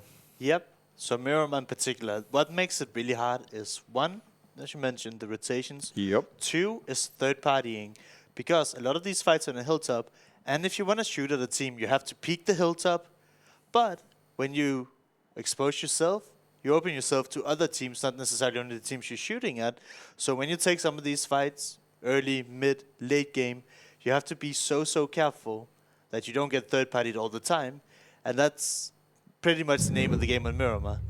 It's really hard to take fights in that map if you are not confident with it. Now, if things was to end today, these would be your teams that make it to the regionals. But we've got 2 more days ahead of us alongside the 3 remaining games. And this is where the standings currently sit. And if your team's from 13th down to 16th, it's starting to look a little bit more scary. But realistically, anyone from, I'd say, 4th all the way down to 16th is pretty much, there's a chance that they can quickly change around from a few good games. The problem is, for a lot of these teams from the top 16, their consistency isn't there to have those good games over and over again. So the way I usually look at it is you look at #1 team after they've played 8 games, and that was roughly 200 points. So every team that gets over 200 points thresholds should, in theory, be safe. Yeah. So we can just look at these teams and say, okay, they got a little over 200 points. They probably will have qualified. That's a good way to do it. That's actually a smart, very smart It works way for me every time I do it in PUBG anyway. I'd say at the moment, DM99 and M19, there's no way they wouldn't qualify here, right? They're guaranteed, basically. For the other teams, there's still a little bit of wiggle room in there. Avangar's probably solidified when it comes down to it. I'm not trying to even do quick maths really fast here as how it goes down. But I mean, right, they have, 7 more games to get those, 30-something points in theory be through. So in 7 games, you'd imagine they'll get that amount of points. You'd hope so. You'd hope so. Avangar have looked like a good team. They went down early, but they met into Unique, who was spraying them down when it came to it. It was a bit of a tough run up the hill to get in that zone for them. I would be really interested, right? I just wish we could replay Vikendi as we did, but DM have 4 players alive and see how that went down, because it was just amazed me. They lost a player, the first player down out of the entire game, and they still went in with 2nd place, and they still got 10 kills. Like, what is this? What? It's just, they are on another level. It's very impressive to see these guys. And I think if there's other teams out there, look at what DM are doing. Yes, the individual skill comes into it because they are all fragging. And it's not like, Matic just proved, with him going down first, yes, he's got 28 kills. Yeah. He died. That meant that actually the other team can still frag. He's just one of the guys able to do it consistently over and over again. I mean, a really good example is Kaylee, right? He only had 2 kills that game, but whenever we saw him shoot, he was nailing everyone. But he might just be the member like, all right, you guys should get the kills. I'll just make sure nobody sneaks up behind us so we can close out these games. But when it comes down to it, these guys are just on another level than probably most of the other teams in here. And everyone has their positions within the team, right? You have the in-game leader, you have the more scouting player, you have that heavy hitter, the firepower, the one that delivers all the damage, and then you have the other player that kind of has more of a supportive role amongst it. As we look at the plane we're going to get, and this is what you like to see, split straight down the middle. We're going to be going all the way across, and it's going to end up just outside towards the south of El Pozo, which means pretty much anyone who's got a spot within this should be happy with where they'll be able to grab. So you got this all wrong, James. I'm sorry. We hate to see it. The players love to have that's it. Yeah, we want the players to be miserable, unhappy, crying, struggling to do stuff. This is too easy for them. Every now and again, we'll give them one. They can have an easy game once in a while. All the rest of the games, the last two Erangel games, I want military. I want Severny with 60% water. But yeah, this way, all the teams are happy, I'm sure. I mean, you can pretty much get to anywhere you need. And no team should be struggling too much. But if you like to loot all the way down south, that's the only downside. But I mean, you're not going to travel there. But you'll have so many other options to do, as Los Leones can fit a lot of teams, El Paso can fit a lot of teams. You can even go north than that. And look at that, straight center, right where the plane was. As we see pretty much half the server, they're already in the zone. This is probably going to be a little bit slow just because of how the plane went. Yeah. And the circle. But M19, 0 kills last game. Looks like they found a knock onto Motto here. And Thanos looks like he wants to do something about it. Thanos is like, okay, where's the rest of his players? Where's the rest of the FTP team? He's got his teammates around him. Poser's found a kill, or knock, sorry, to start off with onto Gabella.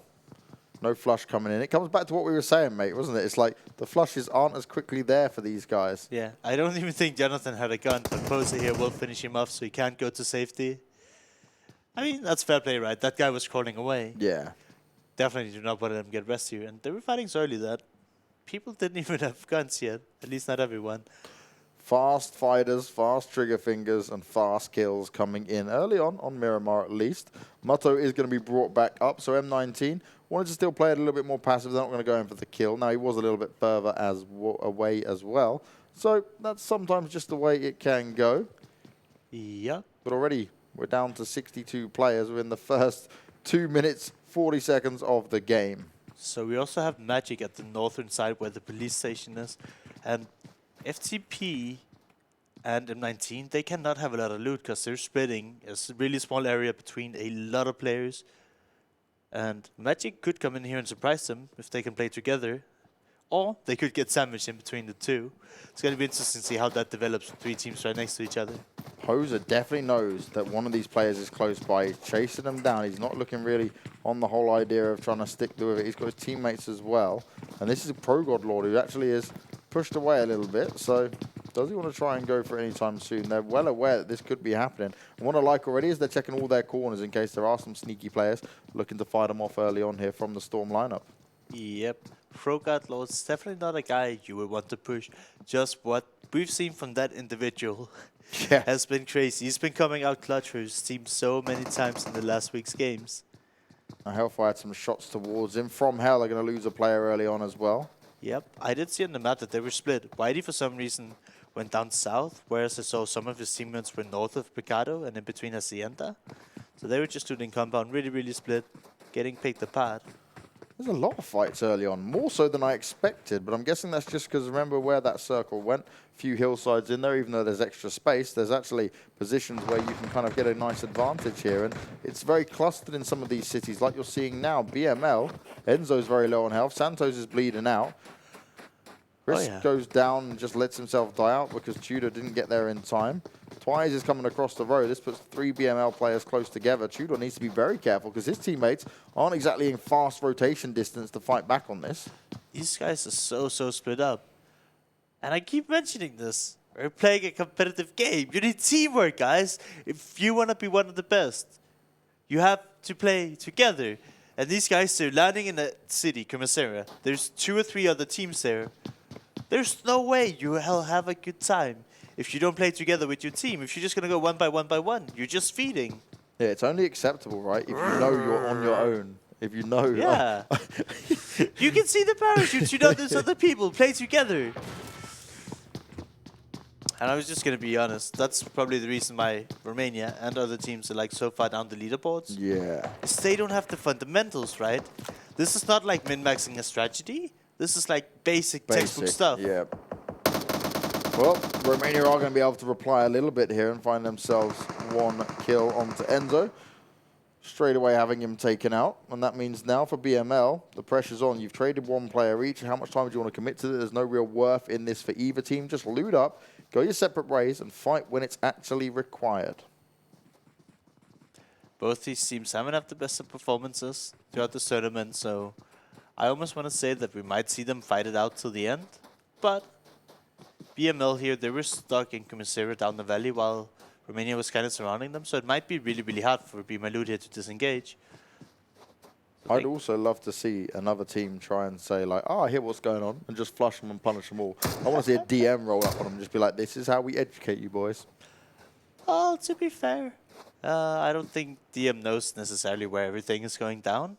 Would be cool, but I'm putting a lot of, like, DM knows everything I'm just like, yeah.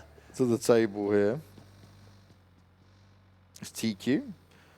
They've got themselves in a nice spot. This will be plenty of loot for them, but also they've got the vehicles to play off, and vehicles are so important here, especially on Miramar. I don't like the minibus.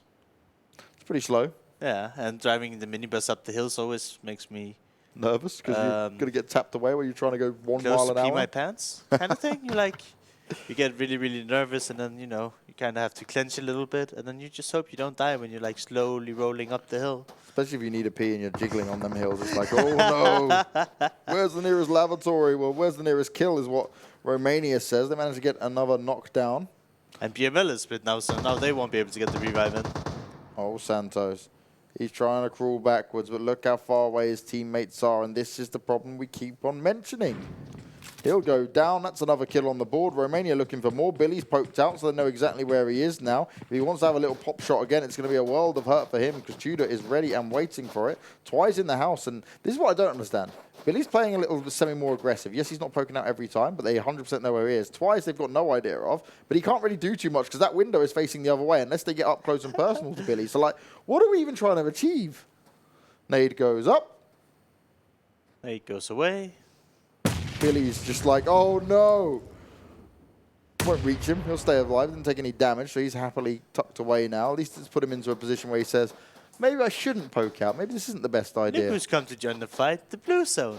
Ah, now you hate to see it. Now, you don't take too much damage on phase 1. You can deal with it. I know you personally, Larson, love to just be able to get there and avoid any blue damage, but you can get away with this in the first couple of phases. Phase 3, phase 4, then yes, you have to move. As Misu is coming from around the side, and Misu has that high ground advantage on Billy, so he's been able to hold this out, and BML are going to have to move before Romania do, which now means Romania do have the advantage in this to kind of take it out if they want to, just bide their time and finish them off. Nades come out over towards Rambo.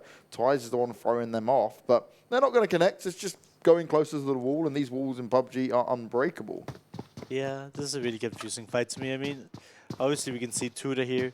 He just picked up the medkit and an energy drink, but he had nothing before that. And these teams, they've just been having a standoff for so long that nobody is winning this fight. They're literally both losing it, and I keep coming back to it.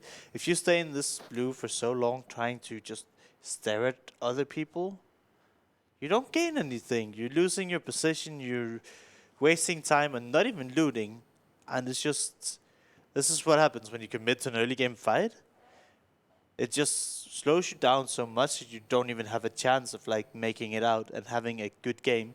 You might just like stumble into some luck, but playing on the back foot and being behind, just sloppy, if you ask me. I think that's the best way to describe it.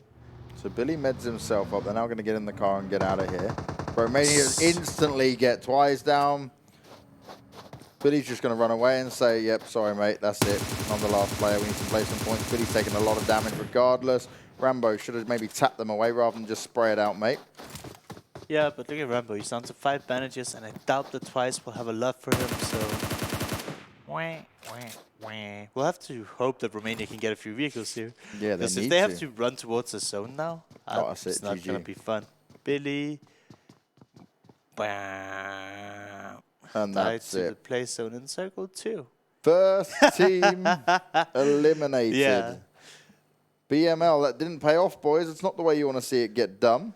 But Romania got frags. They got 1 kill, so I guess 1 placement point is better than nothing. But I mean, not placement point, 1 kill point is better than nothing. yeah, I wouldn't be surprised if Romania doesn't follow after shortly, right? Because they're going to have to move in really late to the zone. We see BKP here moving in late, but they weren't fighting. They were just tuning up. These guys are probably extremely stacked. They have the vehicles. They have everything they need. They can stop for some more vehicles in the way, and I'm sure they won't need to pick up any loot buddies throughout this game. Just because they've had the big city looted from themselves, stayed a little bit longer. It happens. It can be okay. Also, especially because the circle was really far to the east, so even if they moved early, some of the key positions might already be taken, so you can take a little bit longer to loot up. But White Pulse. Taking shots to FromHell. Now, White Pulse, if FromHell jump out, I don't want to see you play this badly. We need you guys to start having some good games if you want to jump up into that top 16 and make it to regionals. it's going to be like, even if they win every game from now on, it's going to be hard for them. This is what's so smart from FromHell, right? Valak took shots, didn't actually take damage. He just escapes and goes over his whole way, but the rest of his team in the vehicles take a little bit of the way around, but avoid any shots coming towards them. Risk being taken out of it, playing it smart overall. That's just heaven for you to see, isn't it, Lars? Yep. You see the scout alone in this vehicle, 3 other members in the other one, and he's like, oh, this guy's serious, stay clear from that. And you can just keep cruising, and if the scout dies, it's not the end of the world. You only lose 1, you'll have your 3 players alive. It's the best way to go about it, having the lead vehicle only being 1 person in. Yeah. Having him feeding information, what's good to go, what's not good to go. But preferably he won't die, but if anything were to happen, you limit the harm that could be taken to your team or done to your team. Limiting casualties is always key. As Poker, he's going to go and flip the car for his teammates there. That's the benefit of having a big bus. Well, you can actually do it with any car, so it doesn't really matter, but a big bus is an easy one to just give it a big shot. Yep. The best thing about the bus is the amount of cover it can give you towards these later circles. So if you find yourself in a big open terrain, having a bus or 2, you create your own compound. Now, CZ, last time as this circle hard shifts up towards the north. We've got it in a good spot overall for Unique, DM, FTP, Magic, and Kuma. But look at everyone decide, oh God, look how small this has gotten. Oh no, there's not a lot of space to fight on. Look at the massive hill on there. We've got so much open space. Cover is going to be hard to find. I love these circles. Not a lot of compound. You play the terrain. You let go of your vehicles because it's a big open hill you don't really want to be driving on. And then whoever knows how to engage the fights, be confident to take them, they can score a lot of points here. Did old boy not take the ghillie suit? I don't know. Interesting. Motto trying to land a key shot there. Doesn't look like it connected fully. Kitsune poking up. He's playing a bit of peekaboo. And yes, Kitsune, you're a very skilled player, but FTP, they're not too shabby either. They do only have 3 players alive, though. Yash is going to find himself the first one getting knocked down, but he's a little bit further away, so the finish-off is probably unlikely. But his teammates aren't directly close to him. So it's going to be a waiting game for them to kind of play it all out here, as he's just slowly crawling back into it. Unique, not in a big trouble yet, but if they decide to stay here for a long time, they're definitely going to get third party. Or if FTP manages to close in here. I like this. I like the confidence. There's only 3 of them alive. They are now stuck behind 1 rock where a nade would be very scary. Get this first aid kit off, and if you do want to keep challenging it, apply this pressure to Unique. You've got the chance now when they're in this situation where one's only just been revived up, that you've got the moment to strike. Spray coming in, and Nagy's taking some extra damage here. Old boy trying to provide that cover fire. You can see him from the side, but look how close Motto's going to try and get himself here. I like what Unique is doing. They know if they stay around, there's a huge potential for third partying, and they could get eliminated if they stay on this open hillside. So I like how they disengage. They don't need to commit to this fight. If they were to take down FTP here, we could net them a few points, but nothing major. Because I would say these positions that both these teams are playing right now, they're not great. When this circle gets smaller and you have to fit more teams, they're in the open, right? If anybody's playing the north side, they'll just get third partied and they would have nowhere to hide. So I think it's a good decision for them to back off here. And this is what we talk about, the difference between teams like Unique compared to others is the smart plays are being had. But to be fair, I liked how FTP approached that, right? Yeah. Solid stuff in getting further forward. But Unique just went, we're going to go back, and now we're going to come back in for the challenge. And now they're going to see FTP in different spots pushed up further, but less cover from FTP this time around. Yep, FTP playing really, really aggressive. But I think they should... Like, that's the thing, right? If they stay there, I really feel like they're going to get punished for it. Yeah. Because it's so open. And the thing with Miramar, you can take fights, you can see people. But when you take those fights, it's so easy to get seen as well. But luckily for them, the people on the north side haven't been super aggressive. And look at that. Oh my. This circle still includes the hill just towards the left of Junkyard. We've got DM in a vital position. They're going to have huge high ground. I love their spot. You can see everything. You It's can go like, on top of "Hi, the rock guys." and you can see everything. They can literally take fights with multiple teams who are going to struggle to really fight back against them over and over again here. Avangar just making their way in. M19 on the edge as well. So many teams struggling to get in here. And we've actually got a lot of teams alive. So with the circle we have now and the fact there's such a big hill in this, this now makes this incredibly difficult to fit everyone in. This is not a joke. This is where the firefight's really going to start to begin. Oh, yeah. And you can see that there's not that many people playing towards the center. So all of these teams will have to fight each other on the edge. On some of the other maps, a lot of compounds in the center. You can easily rotate there. No. Here you need to fight your way in or die trying, basically. Romania must only have 1 or 2 players left alive because I've just seen them on the kill field a couple of times now, getting knocked down. DM. Yep. Loving their position, like you said earlier. They just have all the cover they know. As Avangar found White Pulse, and they're able to make 1 cargo splat. Can they get anything else done? It's just Rambo left alive for Romania. So yes, you have 4 kills, but you're going to potentially be the next team out. And look where he is. He's just prone. He can hear all these shots going off, and he's saying, please, don't find me. Just leave me alone. I like this spot. But Avangar, they're going to take the high ground shortly, and they have to check the rock. Luckily for Rambo, they're distracted by White Post to the northeastern side. Slumpy They don't and know. Kuma, they've not had a good time They don't either. know. They've met up with Maki? BKB. Maki? Oh, he knows. He's seen him, he heard him. And there we go. Romania, they go down in 4 teams. So you may have eliminated 1 team, but you got it right back at you. As M19, they're looking to do this to White Pulse. DM, once again, always taking these shots. And look at the way Matic's moving. I love that. He's a little bit of just pre-fired shots, but carefully strafing left to right, getting the job done. James, he's what I would call a gamer. A true gamer, Matic. Gets frags, gets shots, knows what he's doing, and has put in that time. As White Pulse, long distance here, they cannot catch a break. Multiple fights happening, 44 alive, 12 teams up, and a lot of teams now are going to be down to 1 or 2 players just from these shifts. Yep. It's so hard. The smaller this circle gets, the less there's to play.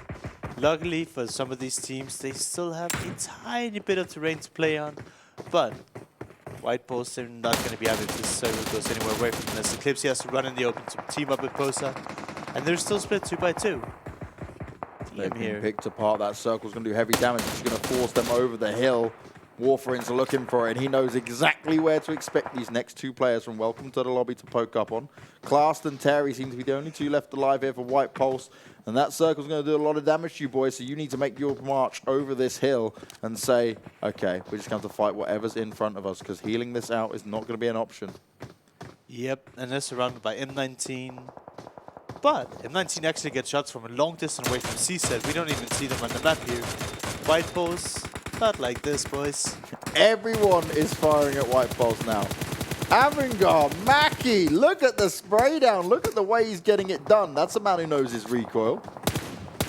Hate Hope's finished him off though, so he'll get the kill point either way. But there's only 1 member again who's not currently knocked for M19. This is scary. Rogi's taking a lot of damage and they're thinking, where can we find some cover here? He's just completely prone down, gets the meds off, but he needs his teammates to just go over towards him because he cannot afford to make himself known. Luckily, for some reason, they're not getting pushed, right? It was a mix of Magic and CZ knocking M19 from afar here. So they're actually recovering now because nobody could commit to the fight. I respect it from Magic though, because I guess CZ would have shot them the moment they stepped if out. Magic left, they would have, yeah, exactly. So nobody could really do anything about it. So a little bit unfortunate that they lose armor, meds, etc. But they should be able to recover nicely here. And CZ, they're completely disengaging, focusing now on getting into the next zone. Oh, sadly though, Roji's going to be the one that gets knocked down. Thanos has been eliminated. Unique has got a couple of players on low health, but they found TQ, and this time they're winning it out comfortably. Ooh. Question mark? Ooh, Old Boy's like, Question mark? Molly, go! Maybe someone will try and come behind me. Is he angry that there's an airdrop over there? He actually has the airdrop, because he has the helmet and vest, so... Maybe he just needed some inventory space for something else. CZ went splat as well, and then got run over.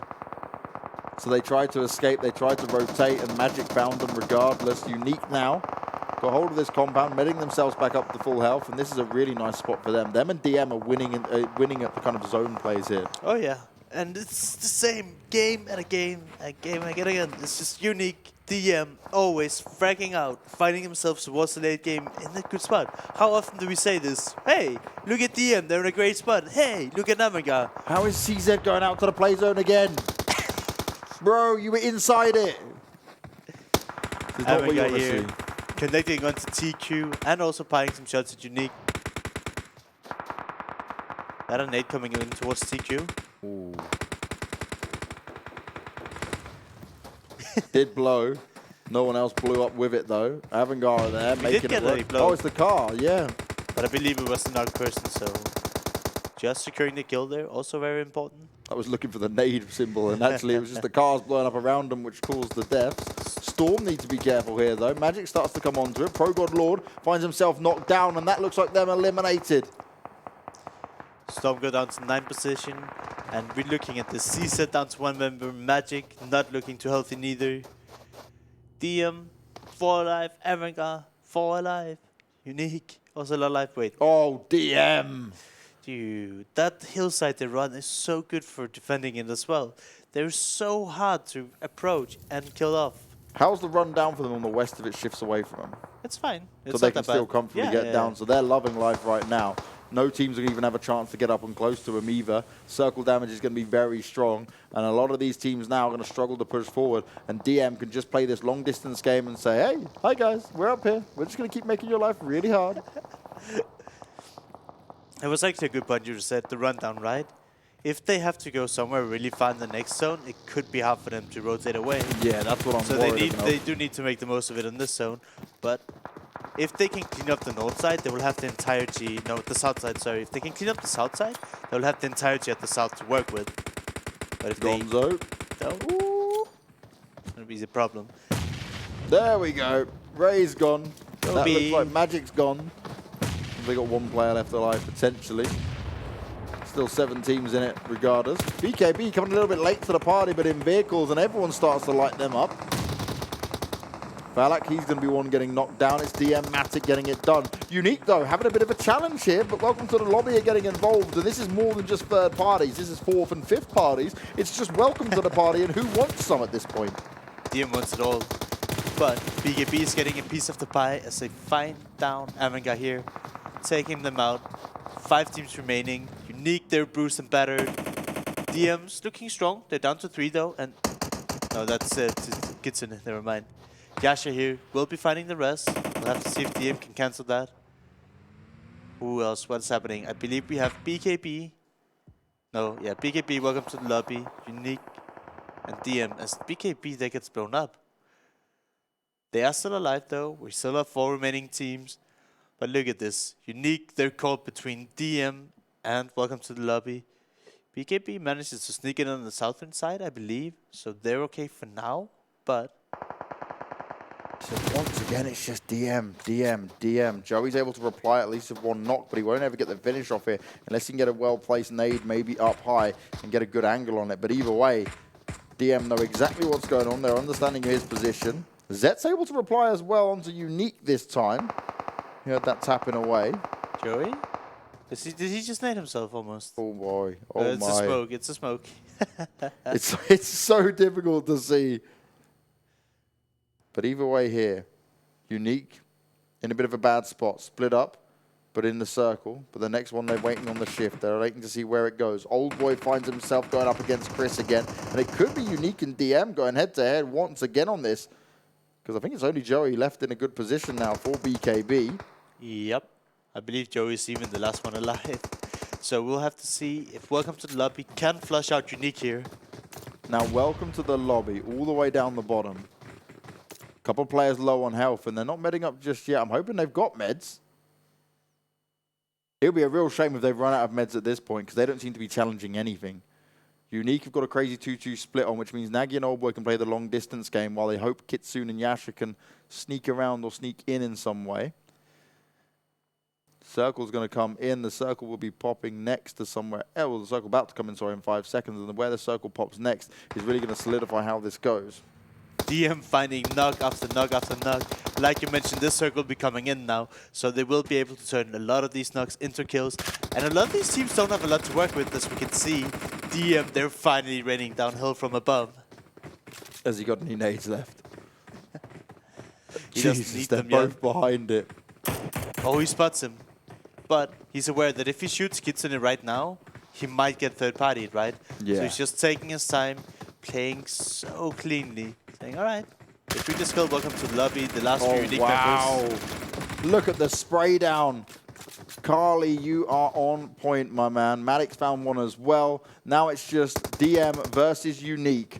Matic already firing shots down to the last two Unique members. He's going to jump down, isn't he? Yes, he is. Matic, you brave, brave man. He's like, okay, I'll play a bit of parkour. I'll jump down. I'll get involved in these fights. Trying to get a well-placed nade off there. It's actually not bad in how it propelled itself, but it goes a little bit to the side. And the next one, though, it's close to it. He's just underhand throwing them. That's smoke. Aw. Disappointment. Maybe he's trying to make them think they're safe and then just jump down onto them. DM can wait this out all day, though. Yep. That they could. I would like to see if DM said, all right, we're going to try to take some guys down from the cliff, and then we'll distract them with the guys above, and then the guys from below will push, you know, like do some synergy and convert on them at the same time, right? You could send down 2 or 3, and then the guy above is just going to make a lot of noise, so they wonder they'll be approaching. But right now, DM, they're just all sitting on the rug, which I'm not really pleased with. I would like to see some kind of game plan put into action. Especially as this is final circle, and we know it's going to go dead center, right? So that's no matter what happens, it goes dead center, which means they do have to move off the hill. So the question is Yasha and Kitsune waiting for them to jump down and trying that they can get some crazy spray down, pick 2 up each? It's very hard, but I respect the understanding that they might be able to pull it off. But I mean, obviously we know what we can see on the screen. DM might not have the exact same information, knowing that they're just 2 right there, and if they went on like the south or the north side, it would be fine. But Ooh, yeah, I like this is the play. Give one guy all your meds, make him able to tank up the zone, and then the other 3 members can make a play to try and, you know, deal some damage onto Unique so they can heal or win the healing wall. And the player is coming in. This is what it all comes down to. Matic looking to jump down. He finds himself the first knock onto Yasha. He's the heavy hitter for DM. Looking to get it done. They all go at the same time. Unique's under pressure, and Unique will not win this one out. It's DM all the way, and that was 13 kills for them to end it with. They're such a pleasure to watch, right? And this is what I wanted. I wanted to have some kind of plan. The plan was, all right, we have a backup plan, and we can always heal, but then you just have Mikey. He does his thing. Gets the knock and he's like, jump, jump, jump. And it was perfect timing as well. You watched them all do it. DM leading the charge. A good job overall from these guys. And I got to say, when it comes down to it, DM and Unique, straight off the bat, both games, first and second, swapping it around. This looks like a crazy day from both of them. And the thing is, for Unique now, this looks like a one where they can say, okay, we actually can solidify ourselves in a good spot. Obviously, DMStorm took the win in the first game, which was very strong from them. This time around, didn't have as good a chance. But you got just Unique and DM99 are the ones who remain the most consistent here time and time again. One team to point out is Welcome to the Lobby. They did get a 3rd place and 1 kill, so I believe that's 20 points. They've been a team that has been struggling in like the last 6 games almost. And they're finally showing a bit signs of life. So if they can have 2 or 3 more games where they get in the top 5, top 3 even, then they might make it through. They might just say, all right, we solidified our spot. We can relax now. But they've just had so many bad games in a row. We never thought we would say, if they don't show up now, they might actually go out. It's a crazy way to look at it. It's a crazy way to think at times. We've got 2 more games of Erangel coming up, right? And when it comes down to Erangel, that's where we get the more, I wouldn't say like natural, but it's more the understanding that everyone has their spots. But now I want to see, is there any teams that are going to take some additional risks here or change things up to ensure that they can maybe put some new practice to work, because it's getting to the point now where you're looking at some teams who are definitely not going to have a chance of making it. I mean, I talked so much about it last week. Is White Balls a huge disappointment for me? They're just not showing up, right? And I don't know if they're changing anything. Maybe just like, we just want to do solo start performances. Maybe they're hoping to get picked up by a team who's made it to the regionals. You never know. Rosters could change potentially when it comes down to it. But the consistent teams are making it through time and time again here, Larson. Yep. And one thing I definitely would look at, right, is when we're looking at how that just played out there at the end, DM took center position. As soon as they had the opportunity, they said, we're going to go for the hillside. And they were just the first to rotate to it. Many other teams could have done it as well. It's not limited to DM. It's just they already, in an instant, say, cool, that's ours. Now, they walk away with 43 points on top of their, 211 they had before? This is going to be nuts. Team Unique, 27, not going to complain about that. Avangar's up there. BuzzKillBros, welcome to the lobby. Magic. And CZ, oh my God, it happens. Finally, our bottom place team getting 14 points, and I'm not just memeing them. I'm just seriously happy that we saw them change things up on Vikendi and how they approached it. Yeah. Clearly something different worked here on Miramar. FromHell still within it as well. And they won't be going to hell anytime soon because they had a good amount of points across it. Yep. So you asked me what a team's going to change going into Erangel. Yeah. I think that TQ, Team Queso, they're going to go far away from Unique. Yeah. I would not fight Unique. That's not going to happen this time. Definitely not. If anyone missed what happened, we had a mishap where we started an Erangel game, and Team Queso, they got absolutely destroyed by Team Unique, as they're doing their thing. 259 points for DM. They are starting to really pull away from everyone else. M19 still within it, just crossed over the 200 line. Avangar not far away. Unique ever so slowly stepping up onto it. Yep. And remember, some of the other teams in here, guys, if you haven't noticed the names, for example, Rosq, I kept calling them Rosq, and they tweeted at us and they were like, we're called Rosq. I was like, sorry guys, appreciate it, thanks for the update. Rosq there in 7th place. They'll be playing tomorrow, so they're looking at this and thinking, do you know what? We don't have that many points to climb still. And yeah, that's probably the teams that impressed us the most from the group stages, even more than FromHell to some extent. Because they were very inconsistent. They had, I would say mainly on the Erangel, they were really good. But on Vikendi, Miramar, Sanok, they were very lackluster. But here, they've clearly worked on their teamwork and how to approach the other maps. And that, they came out of nowhere. Well, guys, it is time for us to go to a break. But before that, you guys can visit clubopen.pubgmobile.com. And if you want to look there, you get the standings, you get the schedule, you get to see what maps are coming up next, what maps come up against the next few days as well, and how maybe some of your favorite teams, not just within Europe, but other regions as well, are doing. And also, you can't forget, subscribe. Hit that big red button. Subscribe to YouTube channel because you get all the VODs, you get all the highlights. And the highlights, by the way, I love that they're putting the highlights up because we get some awesome highlights in this. Go back and look to last week, the semi-final week 1, and look for Pro God Lord in the highlights. This man was a monster when it came down to it. It's break time for us. Erangel's coming up. I hope you guys are enjoying the show as always, and we'll see you in a few minutes. Zombie, Darkest Night. The newest mode in the zombie universe is here. This time, the rules are different. No more parachuting, as players will be placed at random locations on the map when the match begins, and there is no single winner. Players must work with their teammates to spend one long night in the match and stay alive until the sun comes up.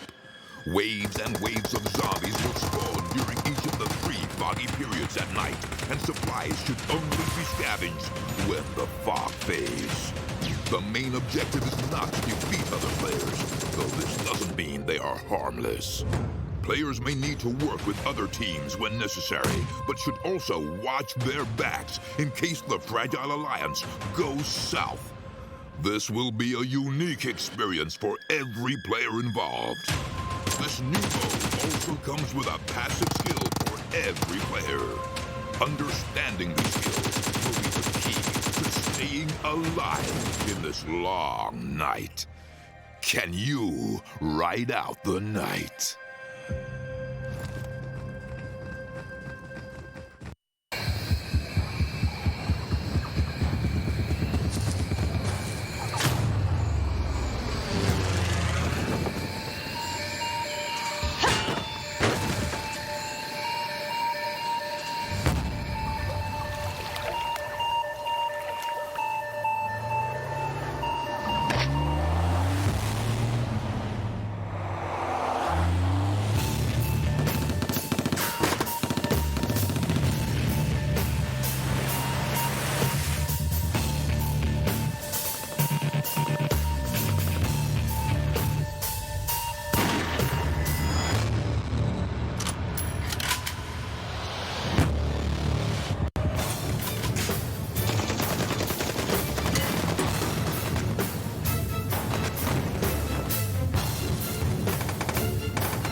Play PUBG Mobile for free.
Zombie, Darkest Night, the newest mode in the zombie universe, is here. This time, the rules are different. No more parachuting, as players will be placed at random locations on the map when the match begins, and there is no single winner. Players must work with their teammates to spend one long night in the match and stay alive until the sun comes up. Waves and waves of zombies will spawn during each of the 3 foggy periods at night, and supplies should only be scavenged when the fog fades. The main objective is not to defeat other players, though this doesn't mean they are harmless. Players may need to work with other teams when necessary, but should also watch their backs in case the Fragile Alliance goes south. This will be a unique experience for every player involved. This new mode also comes with a passive skill for every player. Understanding these skills will be the key to staying alive in this long night. Can you ride out the night?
play PUBG Mobile for free.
We're back, and it's time to go in with a bang. And I don't just talk about the grenades that seem to be used oh so often to flush players out of positions. My name is James Banks, and I've got Matthias Larsson, as always, to give you this good stuff. We've got Erangel coming all the way out for you guys, and Erangel is the last two games of today.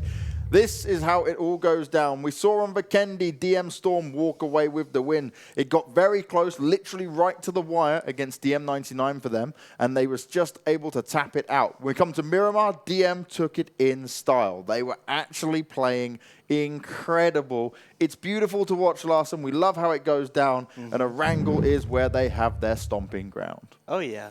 I wonder if they're going to change up anything now because they 100% made it through. Yeah. And they have, what, 6 more games to play. There's no way they're not qualified after getting a second place with 10 kills and now a win with what I believe was 13? Yeah, 13 frags, yeah. Yep. And they're up at 259 points. If I was them, I'd just be like, let's frag out, baby. Like, just go. I'd actually give Matic a task. Matic, yeah? We want you to have the most frags, but now we're going to make you solo drop somewhere and see what you can do. You'd never advise this to anyone else, but just given their position, it may be something they go for, as we've got a plane that's going to be going right down from the southeast all the way up to the northwest, and it's a nice split plane once again when it comes to Erangel, which means teams that will be able to happily get to military base. They can even get away over towards Ferry Pier and Primorsk, all the way up to Zaki. Everything's covered off. It's maybe only Kameshki and Stalba that is a bit harder to get to if you want to grab them vehicles and try it from there. So Kuma, they usually land in Multa. They're not in Multa. Oh, yeah. Unique, they've been going in over, but Magic's second, but they've seen there's nobody at the airfield, so they're taking the military zone. TQ, they stay away from Severny, even though Unique is not hitting that way. They're looting down by the south coast. It'd be so funny if TQ and Unique end up meeting again, and TQ are just like, no, like, why? Like, what is this? But where's Kuma, right? I've only ever seen them land in Multa City itself, but... They're going up to Georgia Pole, or even Zaki. Interesting. One thing I want to point out, by the way, Avangar, drop Mill to power. Yeah. Avangar PC, drop Mill to power. Coincidence? I think not. Wait, they do? Yeah. Where do FaceClan land then? I don't know. They don't build to power. I don't commentate FaceClan. I'm on Contenders, man. Oh, right. Thanks for rubbing it in. Appreciate that, Lars. Sorry, I'm only used to the Pro League. Getting wrecked by my co-commentator. So sorry, when I played, which is about 6-7 months ago, Avangar, they were a different team than they are now. And around that time, they were typically landing in North Georgia. So. Oh, M19, you're putting FromHell back to where they belong. You're pushing them into the ground, being the angels of death, getting them in your grasp. You found yourself one to start this thing off with. But how much more can you do? As CZ, they will be the team that find themselves going off to Severny this time around. Magic, they've got Novo to themselves, but they've got to be careful of Unique nearby. If Magic rotate too early, Unique could find them on that kind of side of things. Kuma, all the way up in Zaki in the end. Georgia Pole's very clustered, but there is enough room in a city like that to get it done. No real problems there. M19 are living the dream with an early opening kill, because we speak about them not getting many kills early on, normally kind of just getting good placement points again and again, just by keeping players alive or keeping one player alive and snaking it up. Storm, they're alone in Pachinki now. We did have our quote-unquote scrim game earlier on. We started, unfortunately, on Erangel and it would cancel. But I believe that Storm, they were fighting another team here, right? And I've seen that white post, depending on the airplane. It was a good Just 9 airplane there. They're now in North Georgia because it was a good Georgia plane. So they changed it up between the two cities on the north, practice different early games, which is cool to see. I like when people can adapt to the airplanes and not have to spend a couple of minutes early on to go to a city that they like landing in, but also comfortable with doing other stuff. And when you go to North Georgia, more often than not, you'll be able to share it with at least one other team without having to fight them. It's always, for me, when you look at it, right, when you go for Georgia Pole, it's like, where's that rotation going to come in? Depending on how the circle shifts, obviously they've got a nice circle for it, so it's not too bad. It's whether that fight kicks off a little bit earlier and before who's going to wait it out. Yeah. Because you can be in the spot where you say, all right, I'll just sit here, I'll tank some damage for a bit, and I'll make you have the problem when it comes to moving around. But we can see here Romania, they're chilling on the western side, whereas White Post, they were all the way in the east. So they have a bit of a gap, just depending on who's going to be super greedy and stay here for 10 minutes and loot. Or if some of them want to move out earlier and avoid the fight. Now, Romania do need to ensure they don't allow what happened to them in the previous game happen in any more games. Not like they're like terribly doing bad, but it's one where you say little mistakes like that could be the costly decision at the end. Because when it comes to the final day, I guarantee we'll have a few teams that are just a few points away. Yeah. We're getting down to that madness when I was trying to do quick maths all day long, and I'm like getting out calculators and all sorts. Okay, to be fair, if we were really good at math, I don't think we'd be casting. We can talk about video games all day, but doing the maths in our heads, no, I'm not qualified for that. I'm definitely not doing maths. Maths is like a super weak point for me. Google is life. Let's go. Also the thing is, if we try to do math for 16 teams at the same time and then maybe say, hey, these guys made it through, we might bait people. Baiting people is not nice. If we say something, but then the people that actually do the math are like, no, these guys are wrong. That'd be unfortunate. I'll give one of them things. I think, maybe, could be. Keywords being used there as Unique look to already strive forward in looking at how this is going to work for getting across this bridge. BKB are loving their spot right now. That's just ridiculous to have all that to themselves. DM, once again, they play it smart. They move out a little bit earlier.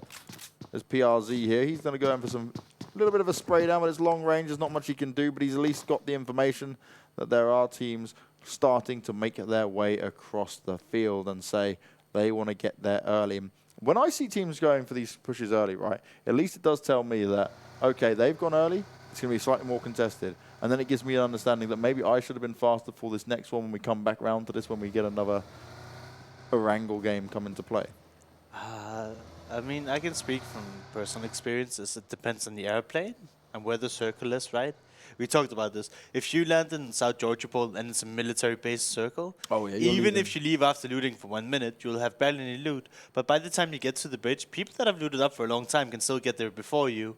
So like some of these rotations kind of just depends on just how the airplane was, how the circle is, and a lot of things that is really cool about PUBG and PUBG Mobile is it's not just black and white. You have to adapt to so many different circumstances.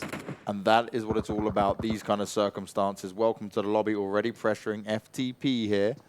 Oh no. Clip trying to play it smart. He uses the gap in the wall and he gets himself the first knock. Mutto's trying to spray it out from the window, but he's just trying to find a good angle to fire off from. Eclipse has been able to do so much here. That's 2 knocked players already for this man, and he is just darting around, able to do so much, and so much of a problem here for FTP. They cannot handle it, and they got the rest of Welcome to the Lobby now getting involved. Cut by Color, trying to look for it. Eclipse's head pokes up. He may not land the headshot, but he lands the knock, and this is ideal for him. Eclipse now trying to avoid the flames on the floor, and he cannot afford to be flushed out. Poser working his way around, but how is Poser going to deal with this? Jonathan on the other side of it as well. They've got the cover, but this is going to allow for all the revives, and that was a beautiful nade to come up. A few more of them is exactly what they need, and that's exactly what's going to happen. Jonathan's like, have a nade, have another nade, and have another nade. Wait for it. That's a smoke. Aw.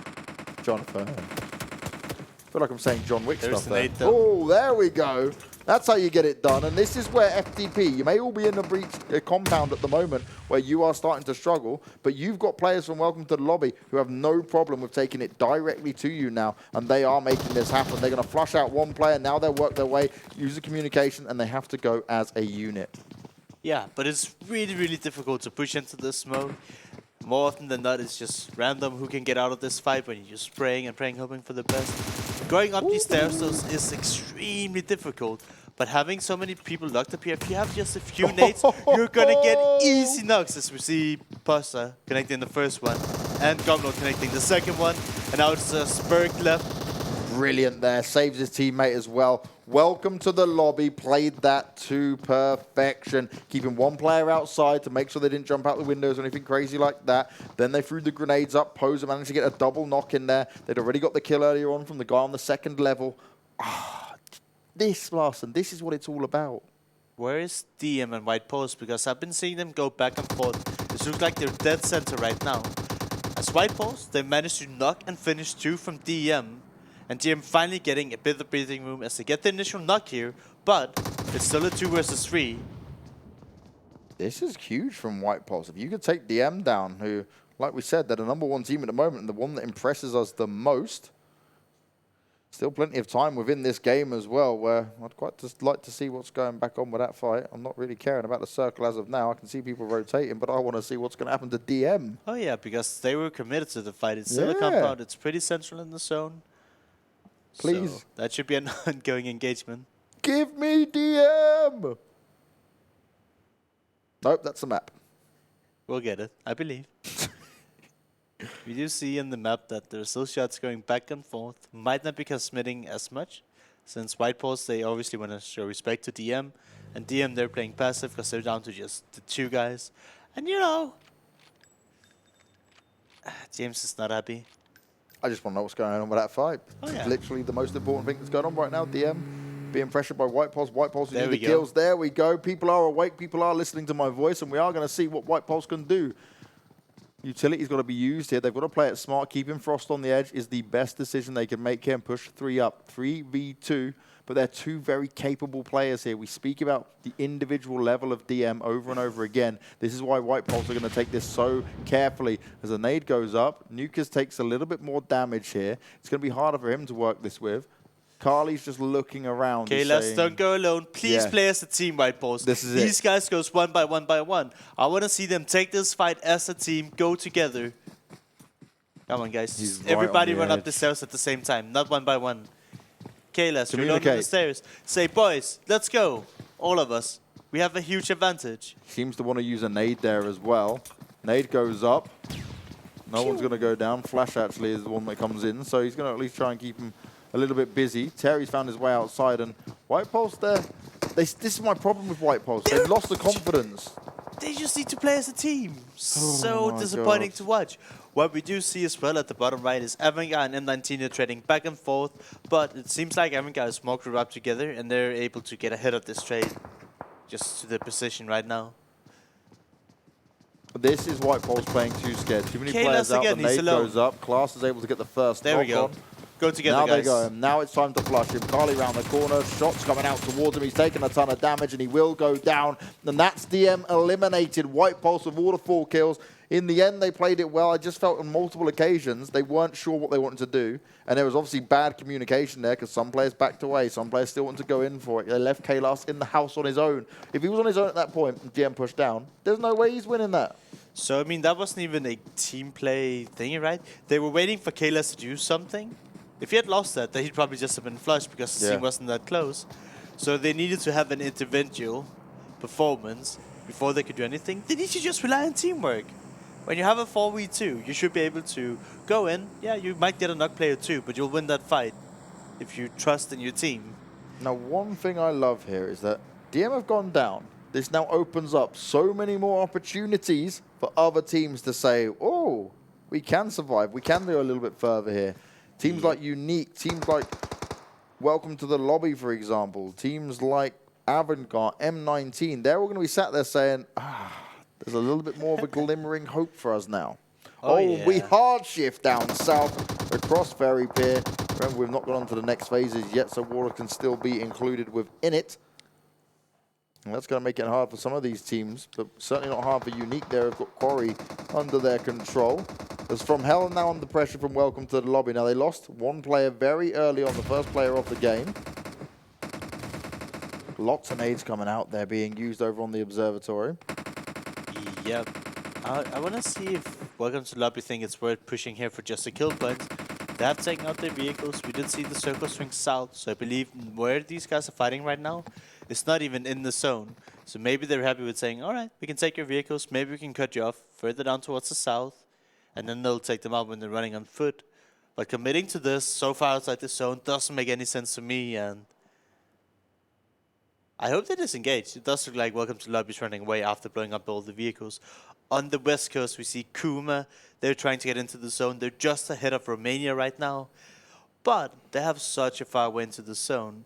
One thing I noticed was Unique. They're extremely split all across the quarry. That's not something I like to see. When you split, I want to see at least 2-2 splits. But they're really wide split. Kuma's run into Romania as well. They're going to suffer a couple of knocks. White Pulse now, Avangar has got involved against them, so they're meeting two tough teams very early on. You dealt with DM, can you match up against Avangar as CZ spraying away at some of the rotating teams? They're comfortably in the circle, but they've got Unique just on the ridge there on top of Quarry saying, hey, you want to poke out, boys? Anytime soon, we could do some extra frags here. And CZ, this is the real test of your skills. White Pulse again, now this is TQ getting involved. They can't catch a break. Oh, no. At least some of the Unique members are teaming up, so they're not all alone. But Naki here, he's so far split away from his team. Apo, move. Move, Apo. What? I've got no understanding of this world anymore. Apo is just... Are you serious? He must have lagged out, surely. You don't not move when you're knocked. Unless you have that literal no idea that you have where they are. Now, Serhat's gone down next as well. This is just not looking good. Unique, you give them an inch. They're going to take every single second of it. Centimeter of it. Yeah. I'll give just saying if Kane in the open, that works too. Poker's going to come in and try res him up. At least Serhat's moving around here, but none of them want to fall victim to more knocks and kills coming into them. But CZ, boys, this is not what... You had a game where you got 14 points yesterday. There's a chance. Don't give up. Plenty more games to come as Romania back under pressure. Welcome to the lobby. 2 games in a row now, stepping things up to at least an acceptable level. Oh, yeah. We get another shift up this time. Away from water, up towards bang on Quarry. Unique, a loving life. Kuma's still got 2 players that are currently split within it.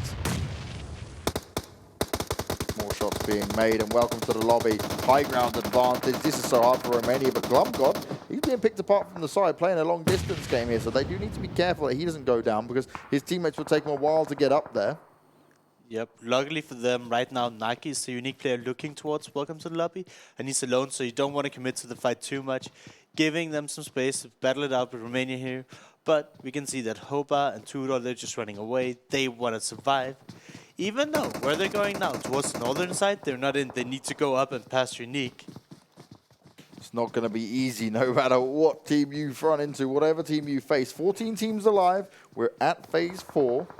The circle is Quite an interesting one because it covers most of Corey in this. Pro God Lord back to his old tricks again. This time he's going to find Yasha. Unique old boy spraying long distance. He's saying, I'm going to be able to try and turn this around. But two of his teammates are low on health. Yasha's actually been knocked, so Kitsune's the one nearly going down as well. TQ having a battle with Avangar. So that's Avangar, TQ, and White Pulse who are all having back and forths. And M19's got involved. This is where it all goes down, and this is where it goes wrong for a lot of teams as well. Gonzo completely taken down. Oh no. Pro Lord got hurt. Nades coming as well. Why did we go away from that? That's FromHell out. They haven't had the best of days today. FromHell struggling. Welcome to the lobby. They're in cleanup duty right now. They might have heard that Unique and them were under pressure because they know they have more ground to play with. They want to clean up their northern side so they have more freedom to play from as well. Look at the nade still coming out. Kitsune has to be careful. Oh, so close actually. Okay. That's a smoke. I was hoping it was a nade. What's with the smokes being thrown down to benefit other players to give them cover? Yeah. This has been the new meta today. Have a smoke.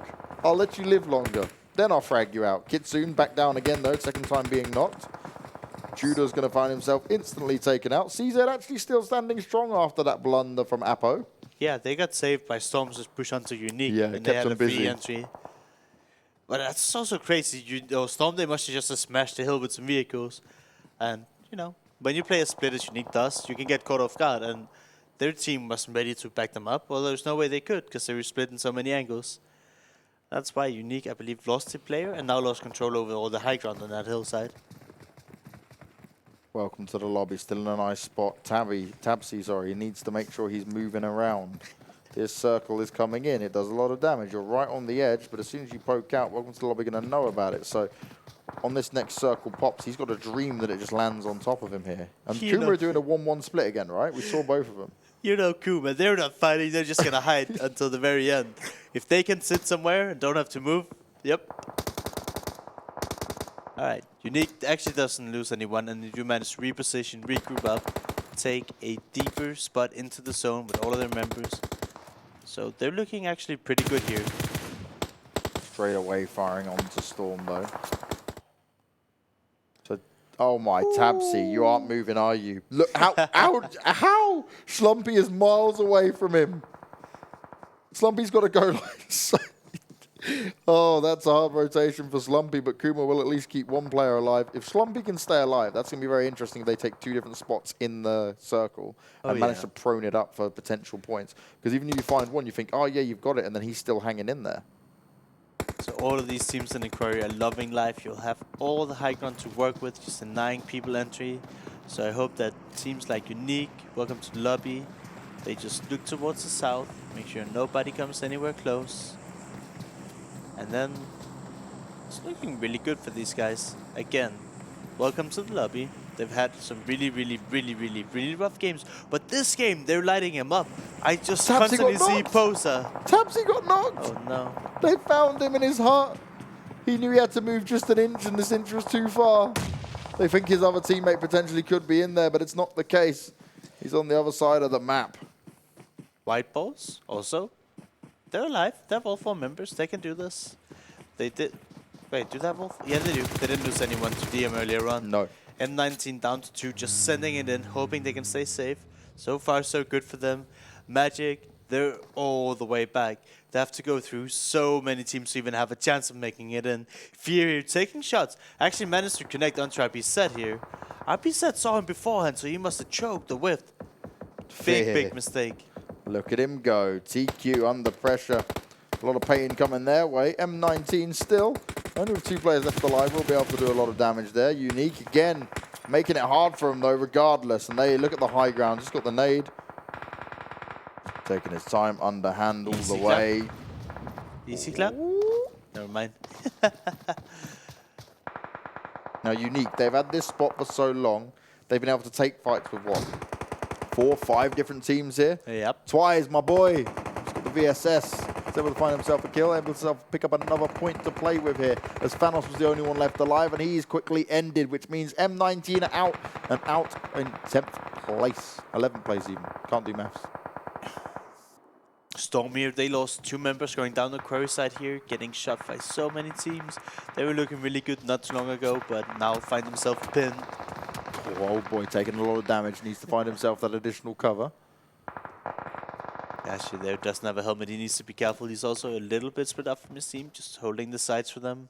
I don't think they've realised that the 2 players they were fighting against from M19 below as well were taken out yet, so he's still checking it just a little bit. They're so central to this, and the next circle's going to pop. And my, oh my, that's 2 hard shifts to the western side, which this is helping a lot of teams here. Oh yeah, welcome to the lobby, they Oh, gotta Kuma's be so gone. happy. Kuma's gone in 9th, just outside of it all. Nagy still able to do some damage for Unique, and this time he's going to find Avangar. Oh yeah. And I'm surprised that welcome to the lobby, they've had the zone for so long. They could have taken a little bit more control over it. Instead, they're playing really, really conservative, staying far back, and actually letting some of these teams here, you know, just run up on them. And this could backfire heavily. If they don't take control over the high ground there, they could be sandwiched and then just like lose a really, really good and easy position that they should be able to take. Thing is already, right, Unique were just pushed outside of the circle with the new zone popping, and they've already made their way back in. They've got the huge up high ground advantage, but they could easily challenge Welcome to the Lobby, like you were just saying there. Welcome to the Lobby have taken this far too slow. You can see it's for BML's point of view as well. Getting all the way up is going to be difficult without being spotted, and Twice is going to be the front runner to say, guys, it's okay to come now and watch us starting to do this as a team. They keep hearing shots and they keep getting scared. As White Pulse finally getting shot down. And this looks like they could be going out of it. That's exactly how it plays out. Unique found them. Unique does all the damage. And 6 teams remain. My God, it's so quiet. I love M16 with a suppressor. Gumglad here. Has been shooting so much that he's literally out of ammo. After reloading a gun, he could only jam a 26 bullet into the magazine. That's not what you want to see. And from what I could see, he had 2 5.56 guns, so he would have to say, hey guys, I need some ammunition, please. And they've got 15 kills, so they've been getting it done. This is insane. But the problem there, like you were saying, is because they've been getting these kills from the high ground, a lot of the teams they've been facing haven't been close enough for them to loot off, which means he can't have the bullets to work with. Now, Unique, how are they going to play this? 7 kills already, 2 players in a vehicle. They've tried to make their way up. They've been put under pressure. Mackie, the solo player left alive for Avangar, now having to run his way in. He's looking for a hope and a dream to play off of here, and he's going to have to go all the way. He's got no meds either. Unique have gone all the way down to say, hey, look, we'll go fight him. We don't care about what he's going to do. And Mackie, it's just biding his time, hoping that someone might try and challenge him for a potential additional kill point, but he's got nothing to work with here. Just the painkillers kicking in. So Nagi, he jumped down from the high ground to try and get a res, and that could have hurt them, but he gets the better of it. Avangar gets eliminated in 6th position. We're down to the top 5 here. Unique, though, they're split now, and I don't know if they have a way of getting back up.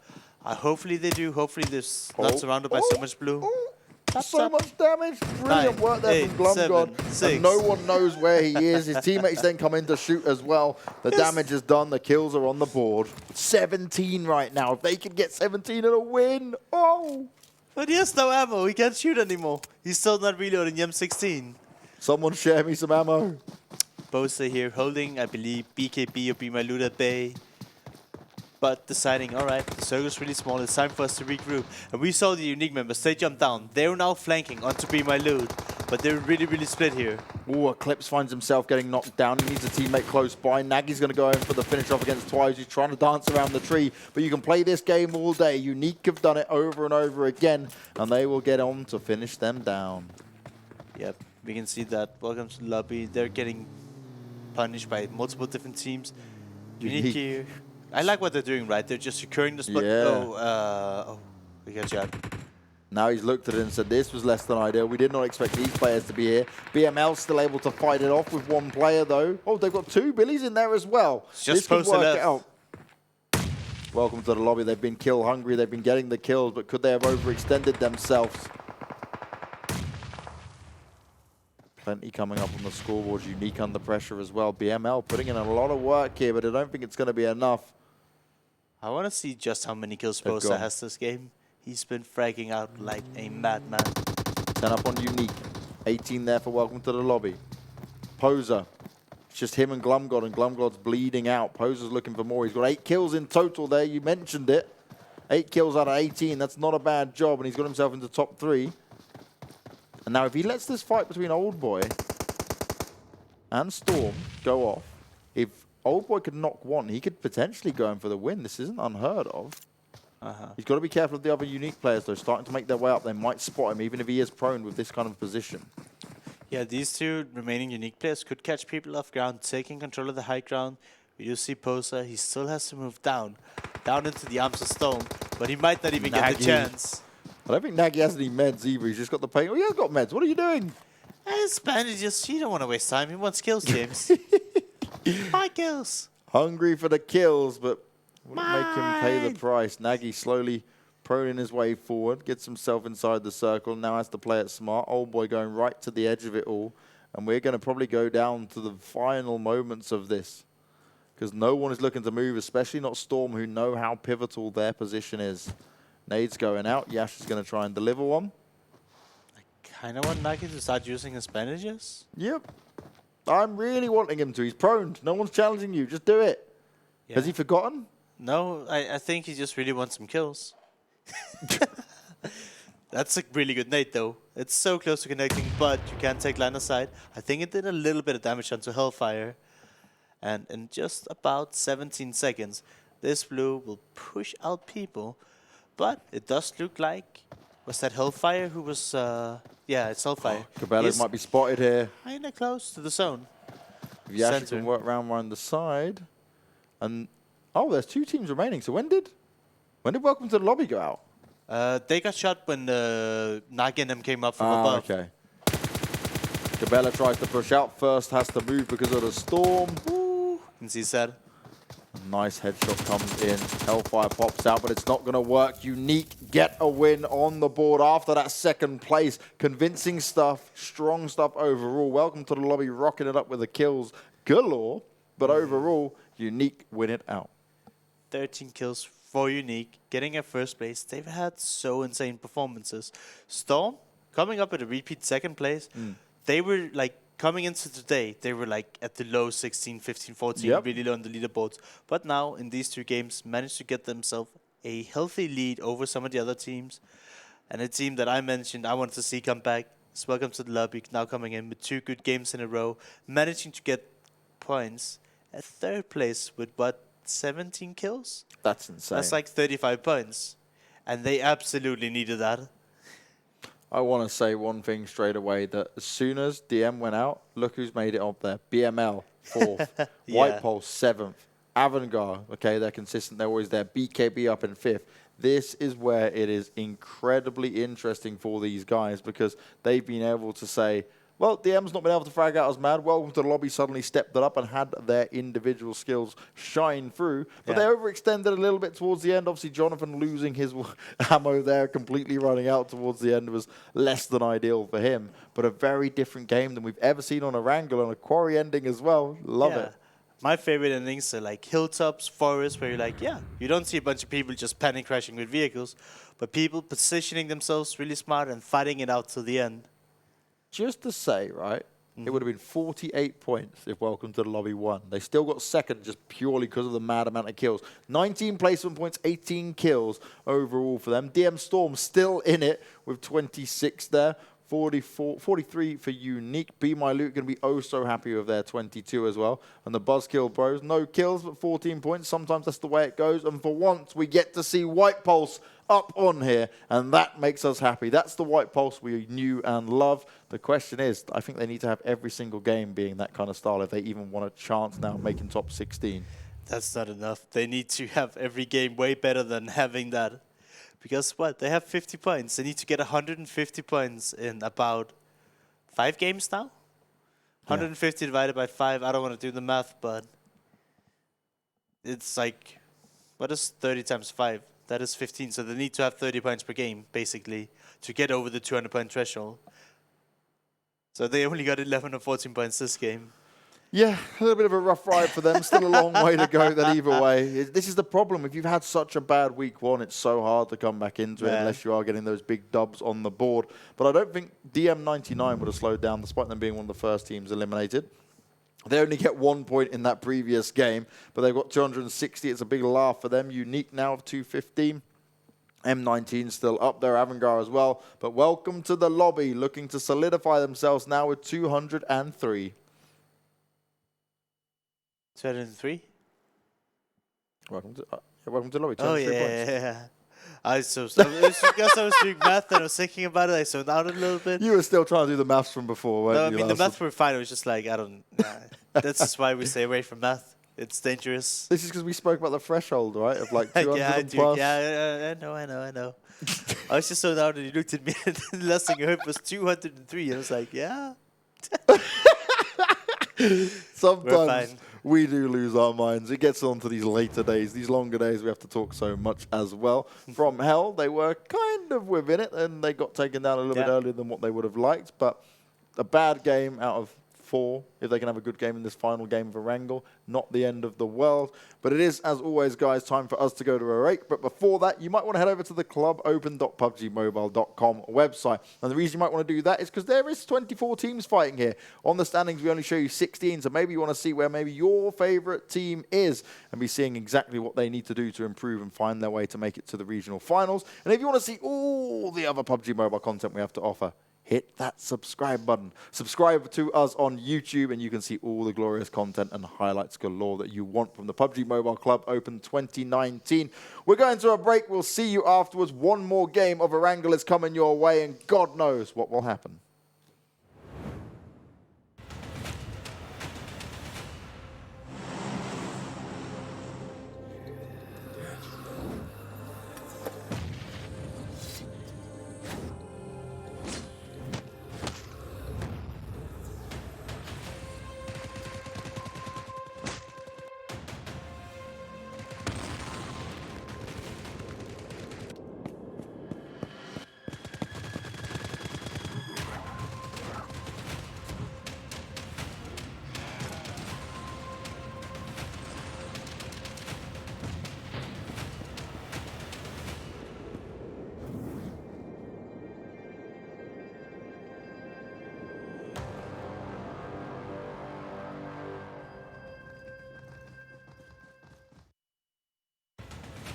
Zombie, Darkest Night, the newest mode in the zombie universe, is here.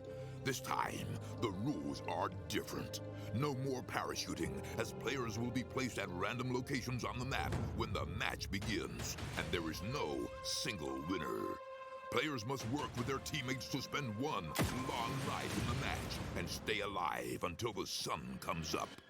Waves and waves of zombies will spawn during each of the 3 foggy periods at night, and supplies should only be scavenged when the fog fades.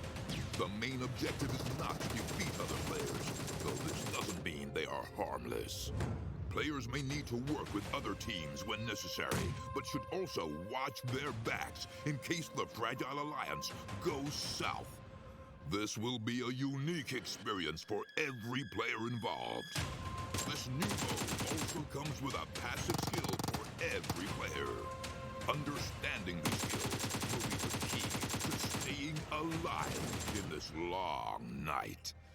Can you ride out the night?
Play PUBG Mobile for free.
Zombie, Darkest Night, the newest mode in the zombie universe, is here. This time, the rules are different.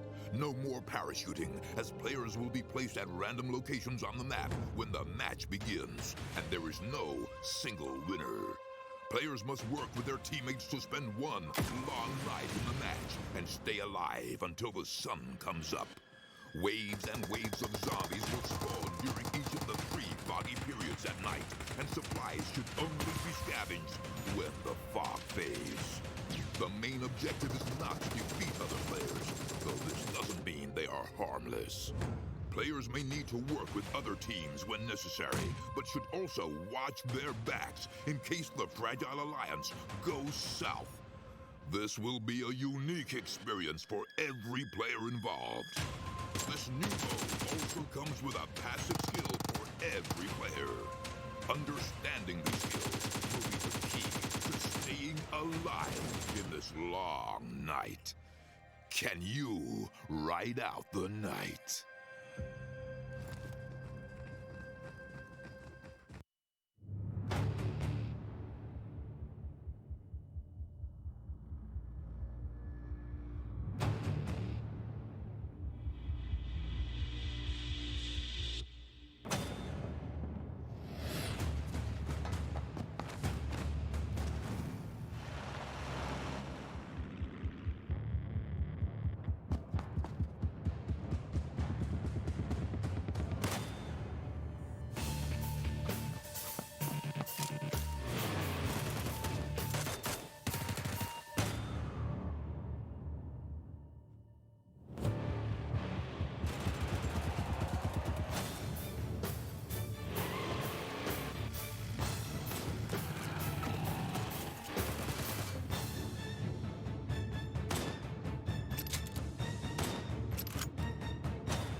It's time for our final game of today, ladies and gentlemen. One more game of Erangel stands in some of our team's way from almost certain elimination. And Larson, this is where it is the scary point, right? Because remember, these teams are only playing 2 days each because the groups of how they match out.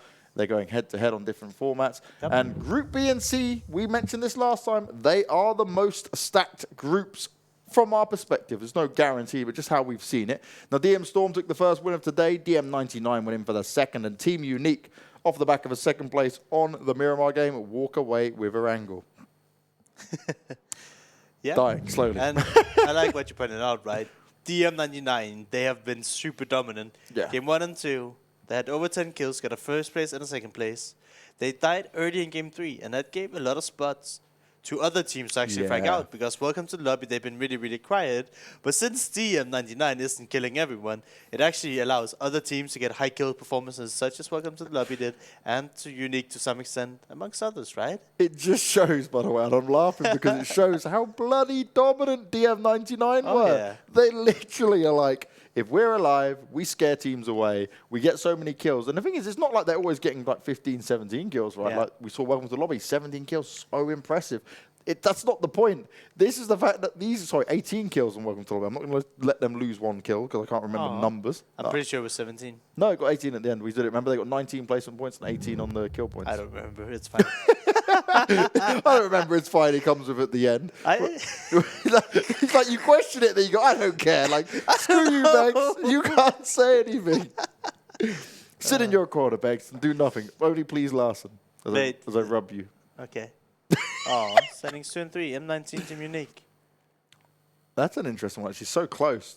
Massive difference in kills. Yeah, this is the overall standings and how it worked out. We weren't wrong on who actually came away with the win at the end there. That's definitely not the madness we are descending in yet, Larson. But that is the point, right, is that their DM is such a dominant team. It doesn't mean that they have to pick up so many kills, but they upset so many teams because they choose their careful engagements that they will take 1 player, 2 players down, and then say, actually, we don't feel like we can wipe the full squad without losing a player. Let's just back away. Yeah. And that's where you get so many teams at the end who are like, we've got 2 players alive, we've got 3, we've got 1, less than ideal. And that's where other teams, they need their 4 players, right? So DM's a very unique team in the sense that they've had 3 players live multiple times and still done really well. A lot of teams, they have to have the full squad, otherwise they seem to be in a shambles. And it's like you pointed out, DM is probably the best team on the server Yeah. on deciding when to choose fights. They're so good at like surprising their enemies and coming out ahead. And you never really see them like caught with their pants down, right? Doesn't happen. Doesn't happen. And I've been watching some of the other regions, right? Like the wildcard region, MEA, for example, and stuff. I would certainly think, and even I watched a bit of the Indian one today. I was doing some VOD review of the other guys. I got to say, DM has a more impressive structure than anything I've seen from these other teams. I think the biggest challenge is when it comes to them going up against some of the Asian regions who are on this kind of level. So when we get to grand finals times, oh God, it's going to be interesting. But the one thing you have to keep in mind, for a lot of these teams, right, they're used to playing in the regional finals. And like, sure, there is some good teams in Europe. But when you take the 16 teams from, like the 16 best teams from the entire world, the levels just like, let's say EU is here, but if you take the 16 best teams from the entire world, it goes to up here. Yeah. And then you actually have to be able to adjust to play, like, just the quality of players is so much harder than what you usually play against. Now, obviously, you came third playing against some of the best teams in the world. How was that difference for you when you were so used to competing in Europe and playing against some of these teams? Was there, like, adjustments that were being made daily that were quite drastic, or what was the kind of changes for you? I mean, I'm racking your brains for quite a while ago now. Like, it's just the thing that you can't really change too much, right? You need to have your own playstyle, have your own success, but also be prepared that you can't really prepare too much. Yeah. So it's more like the mindset you have to be ready for everything and be able to like kind of adapt. So what we did was just like focus on our own gameplay and not try to focus too much on the other teams, right?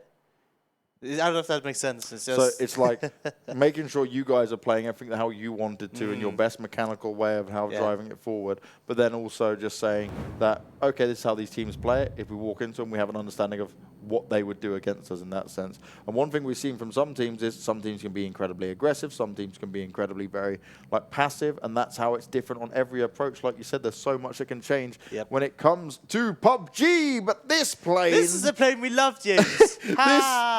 Give us military, give us military. So this is the airplane where the players cannot get to the drop spot where they want to go to. They have to struggle with fighting vehicles or, you know, going to not so good loot spots and scrambling around with loot, killing each other, punching each other out. It's great. This is content. Content indeed. No one is getting far up north unless you grab those vehicles early on. You're going to struggle to get past really Rosq if you're trying to play for Yasnaya. It's a difficult one. You might make it if you drop out more towards the end, but this is the long distance game. As Unique, they are going to go across the military. They just had to drop out so early. They're waiting to go a little bit further down just before anyone questions it. No, exactly. I'm so confused. They're going Fairy Pier, even though they had military last game. What? And Magic, I believe it was in Novo, but they're going away from it. So now Romania is just randomly going Novo, as nobody's going military. I could get my circle. I'm so happy.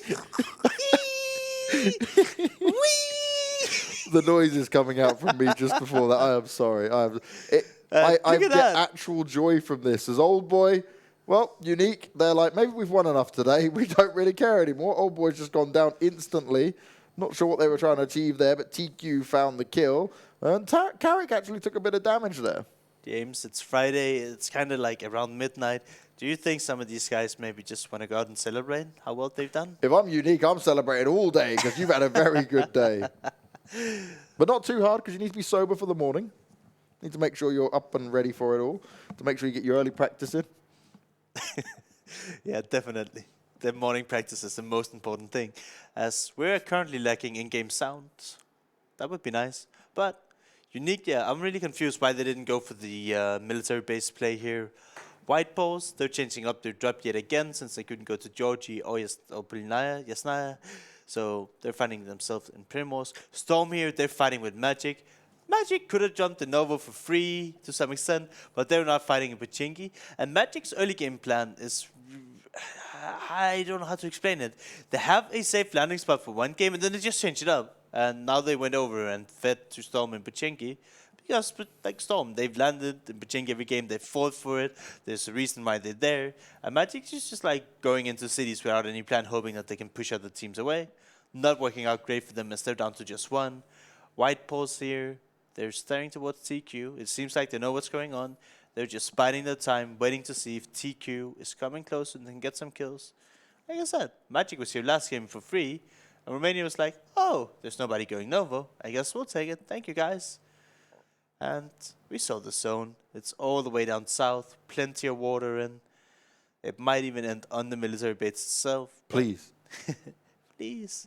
If I could do the Thanos and just make things happen, I would happily just make sure we go all the way. But would you really use your glove for that? Just for a military zone when you can do so many things? The things I could do with that, I can't say on broadcast, Larson. Okay. Welcome to the lobby. Do you find a kill onto FTP or a knock? But I guess, welcome to the lobby. They land on Rosq, but with this airplane, it's maybe too far south. So I don't know where that's going on. White ball's here. Akena was trying to get a knock with his nade, but he get found himself. And he's a little bit split away from his teammates. There's the 2-2 split, and we can see here TQ, they're all close to each other. Could you imagine playing this game without sound being any of these players? It's like I'm looking at what they're doing. I'm trying to understand where shots are coming from. Kylie here, he's pushing in onto CZ. 1v2. Can he do this? No. Ooh, he gets one, but he's low on health. The pressure's on. He can land a headshot, and he catches him running. That is beautiful, but he is eventually knocked down. His teammates need to help him out. Serhat saying, anything you can do, I can do better. I've got Apo with me. Matic from the long range, though. He's believing he can get it done. Shots coming in. Carly goes down. And Matic, you got to do what you do best, buddy. Wait for them to res it up and send it straight to him. Bring the pain. And Apo could be caught off guard because he's kind of away from the rest of them at the moment. Both Nukez and Matic looking to push forward, but they're going to play it smart, as DM always do. I was so well played. Gets the initial knock, bites his time, get the instant headshot, taking down the 2, but inevitably gets taken down in the side by the rest of the CZ guys here. And I'm a little bit sad that the Manic, Nukes, you know, the rest of the guys, Mike even, couldn't come a little bit closer earlier on, right? Have the backup, right? I don't think looting a few more houses is worth potentially losing a teammate from. So I would like to have seen the help a little bit earlier. And I said Maki. I mean Rafarin. Maki is from Avangar. Take that back. Look what Warfarin's doing. His position could be crazy. Because they keep CZ so focused on Nukez and Matic, he'll just appear slowly and potentially take him down. Yep. If that's a smoke, I'm going to be upset. Why are you helping your enemies with smokes? Warfarin's done it. He popped out. He found Serhat. He can go in for the flush if he wants as well. Apo can hear what's going on, but Matic's going up high to give himself a good vantage point to look at from here. Yep. Apo here just trying to be really, really quiet. He doesn't want to get spotted here. And the only way Matic can get the shot on him is if he jumps up on the bridge of the building, but that's not the smartest thing to do, because then you're super exposed and you're probably going to die. Yeah, you'd be right out in the open. Maybe that's why I thought putting the smoke down was smart, because it was like, I can jump up and they'll struggle to look at me, but it's not giving you all the cover in the world, my friend. Did he take some damage? She jump shot him. Wow, Matic. Do you know what I said? Let's go for some style points. Why not? That's exactly what they seem to be doing. They should be able to bring Matic back up. Hoka and Raindex, they are on their way down. Hoka took a lot of damage from wherever that was from. One of them shot him down. It could have even been the initial knock from Kaylee, but they haven't looted anything, right? This is like the first couple of buildings, so they might just not have any meds to recover with. And they're running. They're running. Warfarin, he hears it and he's like, come on, baby, give it to me. Let me blow up that car. Let me potentially pick one out of the car as well. They will try and escape, but they've got to be careful because they never know what they're running into. There could be other teams around here. And that's it. We saw them. They just had no meds whatsoever. Taking these fights is not super beneficial. And once again, DM finding themselves losing one. So maybe if there's one thing they can improve on, it's maybe their early game a bit. Maybe playing more together, so this will never happen to them. White Pulse, on the other hand, playing split yet again, getting picked apart one by one. They're down to 2. TQ are still have all 4 people alive.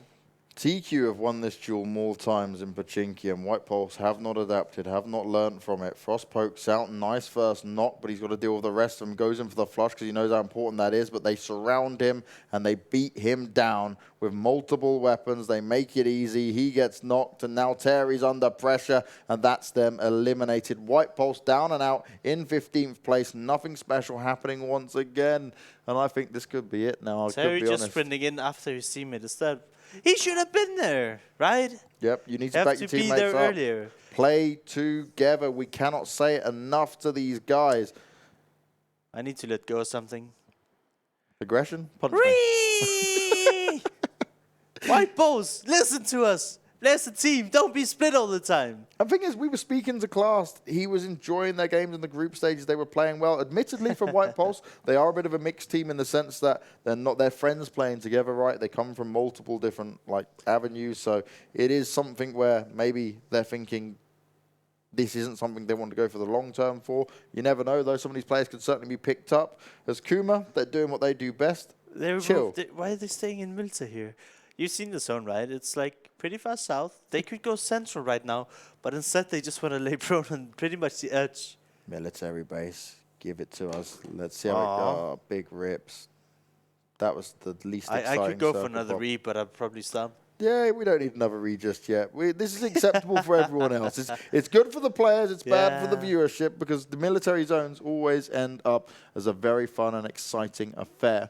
As Romania, they're going to go here and grab themselves some level 3 gear along with an AUG if they want it as well. Yep. Very nice weapon. It's just super easy to spray with. The level 3 gear, if you put it on the right player, can pretty much make or break a game, at least get you a few higher positions, win a few fights. The crazy thing is, military base didn't get looted at all. That's currently been left fully alone. Romania And it didn't want was to go super good split to off to loot it. from the airplane as well, right? Yeah. Which makes it even more bunkers. Where's the rest of Unique? Only one of them died, right?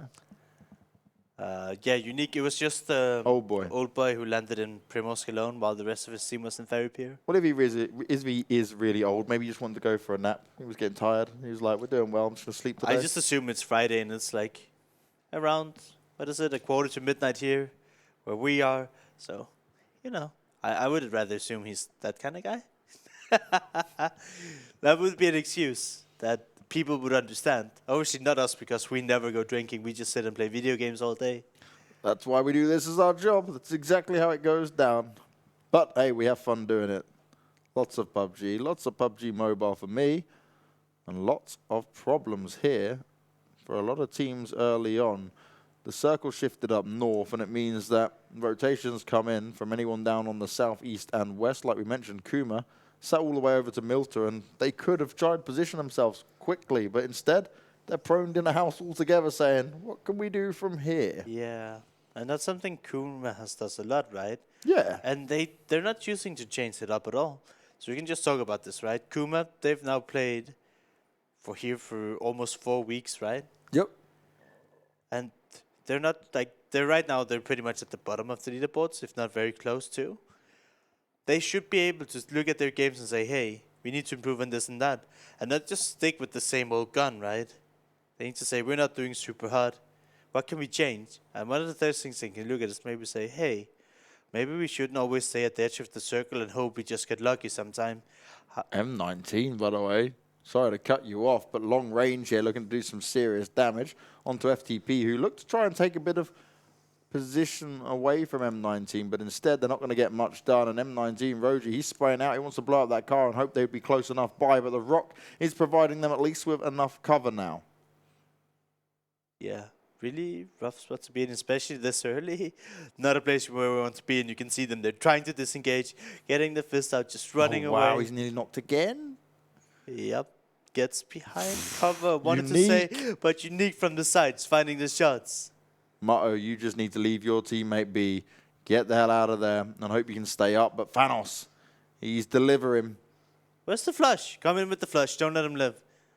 Especially not for a team like Unique. Put them down early. You've got to make sure of that because they will be fast to make it happen and make sure they've got any optimal chance to get this job done. But M19 with 4 alive already and getting some potential frags out there. As the circle, we go for a hard shift back over towards Milta where Kuma just came from. And now they moved away as we talk about it. We're like, oh, don't stay there for too long, Kuma. Apologies, we didn't know this would happen. If this ends in Milta now, I guess, yeah, I'll just have to eat my words or something. They're actually moving away now. Now, if they just go and take a center position in this circle, that's the best option they can. Now they're actually closer than a lot of teams when it comes to it. They can make this work to their advantage.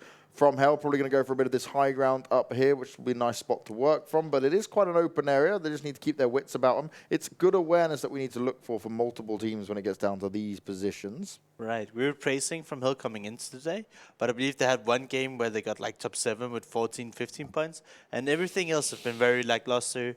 And on here, even they lose Whitey in the early game, so they need to work on some of their early game issues and then praise them. We praise them for teamwork. I want to see more of that teamwork, of them playing together, not losing people early, taking good fights, and all the good stuff that brings you in. And we can just see here, up in the dirt road by Potato Hill, so many teams are clashing with each other.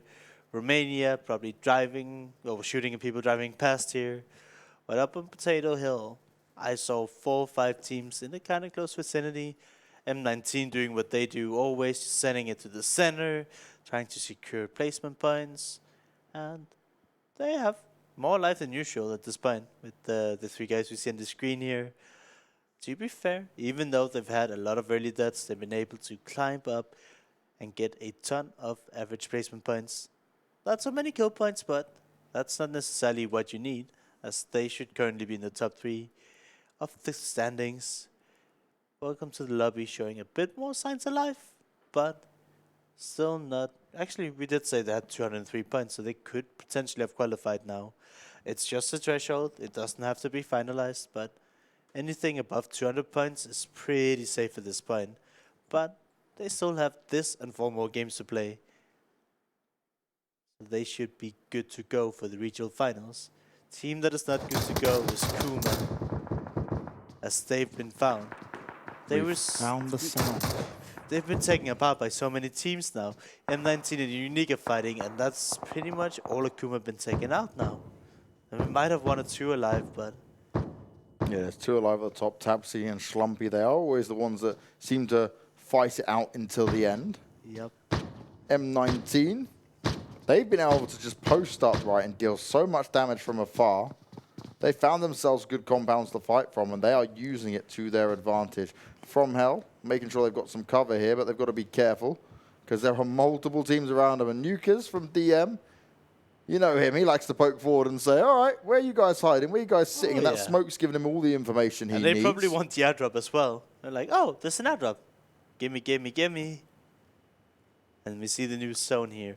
This is such a tough place to play. If you don't have the farm, there's literally just a garage to play from, and then hillsides, like small bits of cover with trees and ridges, but barely any compounds, and you really need to know the terrain well here if you want to do well. Medic not doing so well as he walks into FromHell, might not have been aware of them, and he initially gets knocked. I don't think he's been finished just yet, but might give some breathing room to FromHell to disengage from this fight. So getting the rest onto Medic here. And I think poked out, crept his way back in, so... The end of the world. Oh, there he is. I was wondering where the 3rd DM player was. Nukas, he was going off on his own, but he's still within the circle. They're still on the zone. Schlumpy, Tabsy. Schlumpy's up in the Wizard Tower. We've got Tabsy over towards a tree near him. Hopefully they've taken that supply drop, regardless. Unique, though, they're coming up from behind. They finally spotted the FromHell members. Gets the knock. Haven't finished him yet. They might go inside the shack here and get another rest up. But a lot of pressure onto these guys on the northern side of the zone, as they're fighting for whatever there's left of open terrain to play from, with just a little bit of cover. And if you're the last team to hear, like BKB seems to be the final ones rotating in from the north, you're just so stuck on where to put yourself. Yep, unless you kill everyone, you're going to have a bad time. That's the name of the game, and if you're M19, you're loving life because you're still on the edge of this new circle popping. You can wait it out for as long as possible. You can take multiple shots onto other teams like you've been doing. Their damage is going to be so high this game. You have to see it. What you don't like to see if you're an M19 fan is they're losing their compound here, and they will have to play in the open. What we can see, Storm, they're slightly ahead of them, but they're all just tucked into a shack right now, and they're under more pressure. Because M19 were split. They send hate to hope inside this Wizard Tower here. So M19 is actually doing great. They have spotted the new zone. And from this position, they might be able to gatekeep some other teams, or just get a lot of shots onto people from the northern side of the zone. Now Storm, all in one position. It's a scary spot though if you do get found. There's TQ and Unique going head-to-head once again. This seems like a fight we see all too often, no matter which map we're on. These guys seem to like to be close. And if I'm TQ, I don't really want to be close to Unique, not given what they can do. The Romanians, sneaky snakes in the grass. That's seemingly how they want to play this out. As M19 are still able to get kills, or at least not for now, and try and convert them in. I want to see the north side of the zone. We're looking at inside the safe. These guys don't have to fight. I want to see up north, where everybody's clashing. We see TQ. I think they found a knock and a finish, or 2 knocks onto Unique. And they're really battling up there. These guys, they're both inside the zone. They're just going to, you know, have a good time. Nobody's really going to do anything. But everybody in the north, they're fighting it. Just nothing happening really, is it? It's just chill mode. There we go. We're back up there. Someone listened. Does happen every now and again. Is that Unique fully out? I don't see the orange on the minimap anymore. Ooh. We do see... Oh, Matic's in there. Maybe he's got his teammates right on top of him. Sometimes that can be clustered. No. That's Matic is from DM. I'm talking about Unique. Looks like Unique have been completely eliminated. Kuma's down to just Tapsy as DM takes over the Wizard Tower. We missed it. But the circle does go really, really far to the north, eliminating even more compounds. And this is so rough. There's actually not that much playable space in this zone here, James. So I want a military base. Instead, I've got the most open-ending game possible. And a lot of these teams are going to struggle regardless with it. As welcome to the lobby. They tried... Oh, God, no. I think it's a smoke. It was Jonathan who threw it. Phew. They're my God. These guys know. They just got the zone, a hard shift away from them. They're smoking their vehicles, deciding, yeah, this fight is not worth it. We're going to try and send it in, see if we can make it, put some people alive. Romania here disengaging from the welcome to lobby fight. That's the same idea. The blue is moving already. They need to go. From that. Definitely don't take damage from that. Romania snaking it up is not going to work out.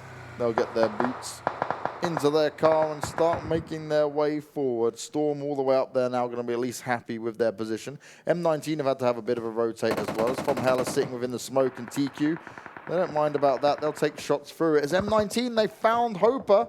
Looks like they've taken him out the car. And Avangar, it's been a quiet game for them so far, but Gonzo is able to get the damage done. Mackey's helping him out as well, and the Romanians right on the edge are finding a bit of a problem now in front of them.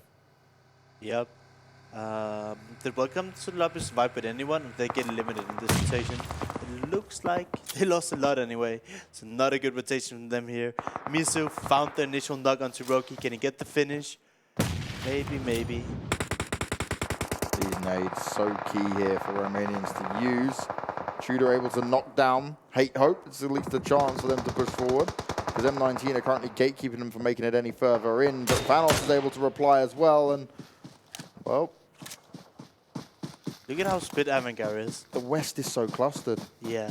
BML is loving life. If you look at this south side of the zone where it's safe, there's literally no playable area. It's just a big open field. And while the hill above is still in, you can't play it at all. So you have to play on these edges, on the west side or the east side, or all the way up north where there's a bunch of trees. So you have seen... Look how close Tapsy is. Zandowski, please. Have a look, he's still moving around. You got your teammate by you as well. But this is the thing with Kuma. He's looking into the rock rather than the people that could be close to him. Looks towards the blue zone where people have to push to watch him from. He's saying, hug the rock. He jumps up. What? Now you're in the open. You're going to die, Tapsy. Yep, that's it. No problem. Oh, how did you boost that Pro God Lord? You're the one. Not Neo, but you're one of the ones. Tapsy. Oh my. You can do it. Tapsy is still alive, but he gets taken out. Kuma are next down and out of it. We're down to our 9 teams remaining as BML have come alive. And remember, they were down over towards the east. And they had a lot of space to work with this circle. It's going to be hard for a lot of these teams to get in. It is truly the prone and snake game as it be. Just look at this. We have 22 people alive, but we still have 9 teams. All of these teams, they've been fighting already. They're down to just a few members, and I don't believe that a lot of teams will have like more than 3 members alive. It seems like DM here, and maybe VKB are healthy, and everybody else is going to be down to like a 1 guy or a duo. Pretty much.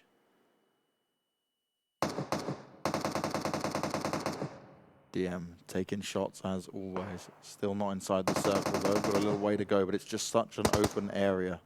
It makes this incredibly hard to deal with. But the sneaky snakes, right, that can creep up on him. Yes, you've got the tower to fight from. Maddox in the back lines. But how much space and how much further can you really go before you get found out as Hate Hope gets himself at least the knock. Why doesn't he go for the flush? He drops straight back down. He's going to go and bandage himself. ProGod Lord will start to make his way down, and Zamrowski's going to at least look forward to see how this is playing out. The spray comes in.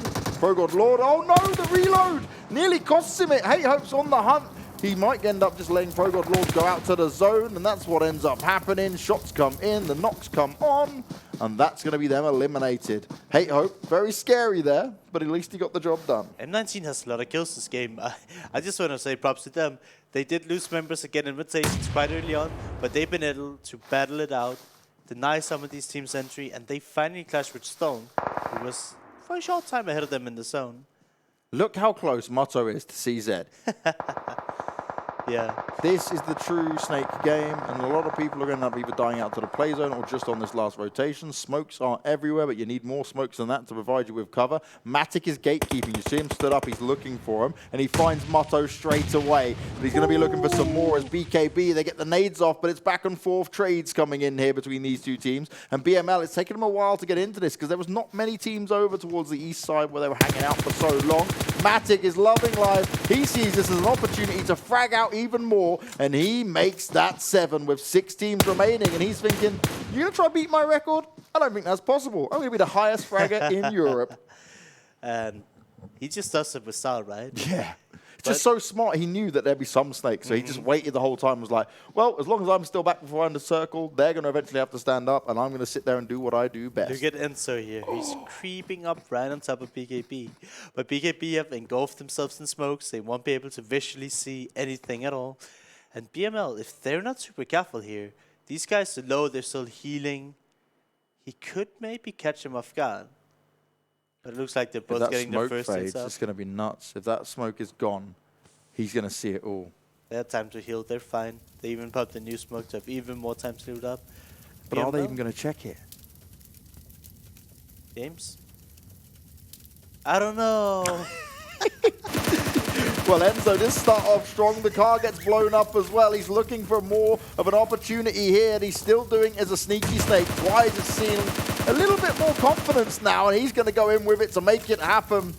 Nops a hand. He's the next one out. And BKB, they're in a rough spot, and they are eliminated. BML, they've really come alive on this last pit. They've just done nothing in the early part of the game, and then they've seen it as their time to strike. Oh, yeah. And we can just see everybody snaking here. People do not have a lot of cover to work with, and we'll have to see. A lot of these teams, they're just saying, okay, we have one tree, we'll split it between us. What I want to see is teams like DM maybe try to take multiple different trees, and that way have even more cover, instead of just hoping they don't get seen. M19, they've managed to claim the southern side of the zone. In between them and BML, we have 2 snakes. I believe one is Avangar and the other one is Storm. The Storm guy, Gabella, he gets taken out by Hope. And this is anyone games. We could see Gonzo be a spoiler here for whoever stands up and shoots first near him. He's just been trying to stay quiet. His team died when they had to cross up north. Twice has the ultimate gun in his hand over this position. But look at who's looking at him. DM here surely has to see and hear what's going on. I'm surprised that Nukes didn't decide to engage in this. Maybe he's like, hey team, do you see these guys? They're right there. But Raffarin or Matic is not even looking his way. Surely Nukes sees this. Now they've chosen their time. This is where they start to shoot. This is where DM do what they do best. It was all down to that perfect timing they were looking for. And they only had one more player to find, and he goes down. Brilliant work again from DM, but Matic, I don't know what you really say about that one. Gonzo Hito, he was the snake from Avangar. He finally stands up. He finds the initial member of M19, giving DM a huge break here, letting them revive potentially if they want to. So DM fully recovering, and M19, they're in a world of hurt. This is crazy. DM looking for 2 wins on today. They are not done just yet. Vanos getting flushed out. Gonzo remains, Hate Hope remains. It's 3 versus 1 versus 1, and Matic will be back to look to get more than 10 kills in one game. If he can do this once again, I am seriously considering him as the best player that we have seen so far throughout PUBG Club Open 2019. Bandages being applied. That is ridiculous. And also, you got to say, right, there's Matic all being good, but his team set him up for it as well. Yeah. They're allowing him to do it. It is a team effort that comes in. You And get Matic that. finds himself the 10th kill. Only Gonzo left. He goes out to the play zone, and we see 2 wins today for DM. 10 kills on Mr. Matic. He is more than automatic. He's got all the bullets, and he understands exactly how this is meant to be played. That's insane. We've played 4 games today. DM has gotten first, second, and then 16th. But in all their wins... See, I can't believe it's 16th. But in the first 3 games, they had over 10 kills in every single one. That's just... That's insane!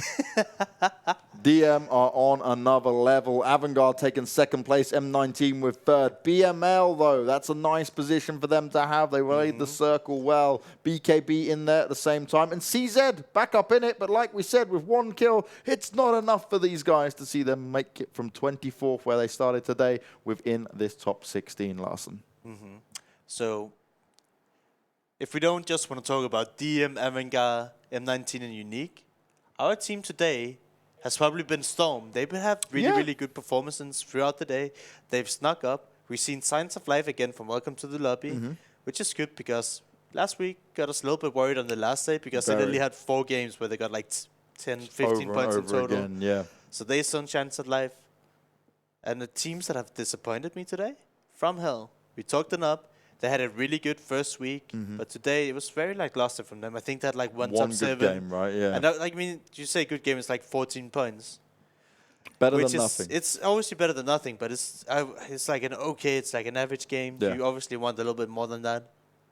So it's going to be interesting how these standings end up this time around. That last Erangel game is a wild one as it be, as another 44 points is going to send DM99 up past the 300 mark now. Yep. M19 again prodding their way out, but also this time they were firing from every compound they grabbed within the circle. It only got harder for them, and this is where they fully struggled, when they rotated in and there was no other places for them to sit. So once out the compounds, it became a bit of a rough ride. Avangar looking at 27, so not far behind it. Bemyloot 22, DMStorm again. Okay, DMStorm definitely are now agreeing with you now. See the actual placement for this one. Most consistent team of today, the overall best team of today. As we look at our final standings for the total overall standings after today's games. Now remember, as you can see it, some teams have only played 8 matches. They will be the teams playing again tomorrow. And then the rest who have 12, it's a scary sign for them that some of these teams, especially the teams just below them, might have that chance to leapfrog them and knock them out of the top 16 and maybe crush their opportunity to qualify for regionals. oh yeah, 304 points. DM doing what no other team can seemingly do. 198 placement points. But look at the kills! 106. And Mr. Matic is leading that charge. That the is most insane. individually talented player within these lobbies every single time around. M19 still 60-point deficit when it comes to that. Avangar chasing that up as well. Out of the top 5, it's anyone's game. Oh, out of the top 5? Yeah, I can agree with that, 100%. I'd say actually, just because DMStorm's only 5 points away, and if they just pick up 1 set of games tomorrow or the next day, then yes, they should be fine as well. As we look at the head-to-head overall, and Avangar, they are up there with all the kills, but maybe not so many as the placement points, because M19 do have the lead on them. And that's what we spoke about in week 1 of the semifinals. M19, they weren't going in for kills. No. It was all placement points and hardly any kills. It was the Super Snake team, as it be. And that's kind of... I mean, it's a good strategy and it can work, but it can also be scary that you sometimes choose to not go for the fights and actually have to rely on snaking your way into the top positions, right? If we see more of what we just saw from M19 in that previous Erangel game, our last Erangel game, then I'm down for it. Then I believe in that kind of balance I'm accepting of. But yeah, like you were saying, in week 1, it was the scary thing because if they do have a game where they go out early, then it's like, well, Snaking's not really going to do it because you didn't even get any points because you didn't get the kill points as well. But we are done for today, ladies and gentlemen. If you want to see all the information that is there for the Club Open, you know what to do. It's down below, clubopen.pubgmobile.com. Please make sure you visit it and check all the information out. And also, you can feel free to ask us questions across the board as well, because me and Larson love to answer that stuff, especially when you like to call us out on things, because I don't hold back. But what you can also do is hit that red subscribe button on our YouTube channel, and that will get you all the VODs and everything that's happened so far in the Club Open, not just here for Europe, but all the other regions as well. We're done for this evening. It was a crazy day. It was an interesting day, and certainly DMStorm impressed. The question is, how will it go down tomorrow? We hope to see you on the stream once again. I hope you have a wonderful time, whatever you're doing, and we'll see you guys tomorrow. Zombie, Darkest Night, the newest mode in the zombie universe, is here. This time, the rules are different. No more parachuting, as players will be placed at random locations on the map when the match begins, and there is no single winner. Players must work with their teammates to spend one long night in the match and stay alive until the sun comes up. Waves and waves of zombies will spawn during each of the 3 foggy periods at night, and supplies should only be scavenged when the fog fades. The main objective is not to defeat other players, though this doesn't mean they are harmless. Players may need to work with other teams when necessary, but should also watch their backs in case the Fragile Alliance goes south. This will be a unique experience for every player involved. This new mode also comes with a passive skill for every player. Understanding these skills will be the key to staying alive in this long night. Can you ride out the night?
Play PUBG Mobile for free.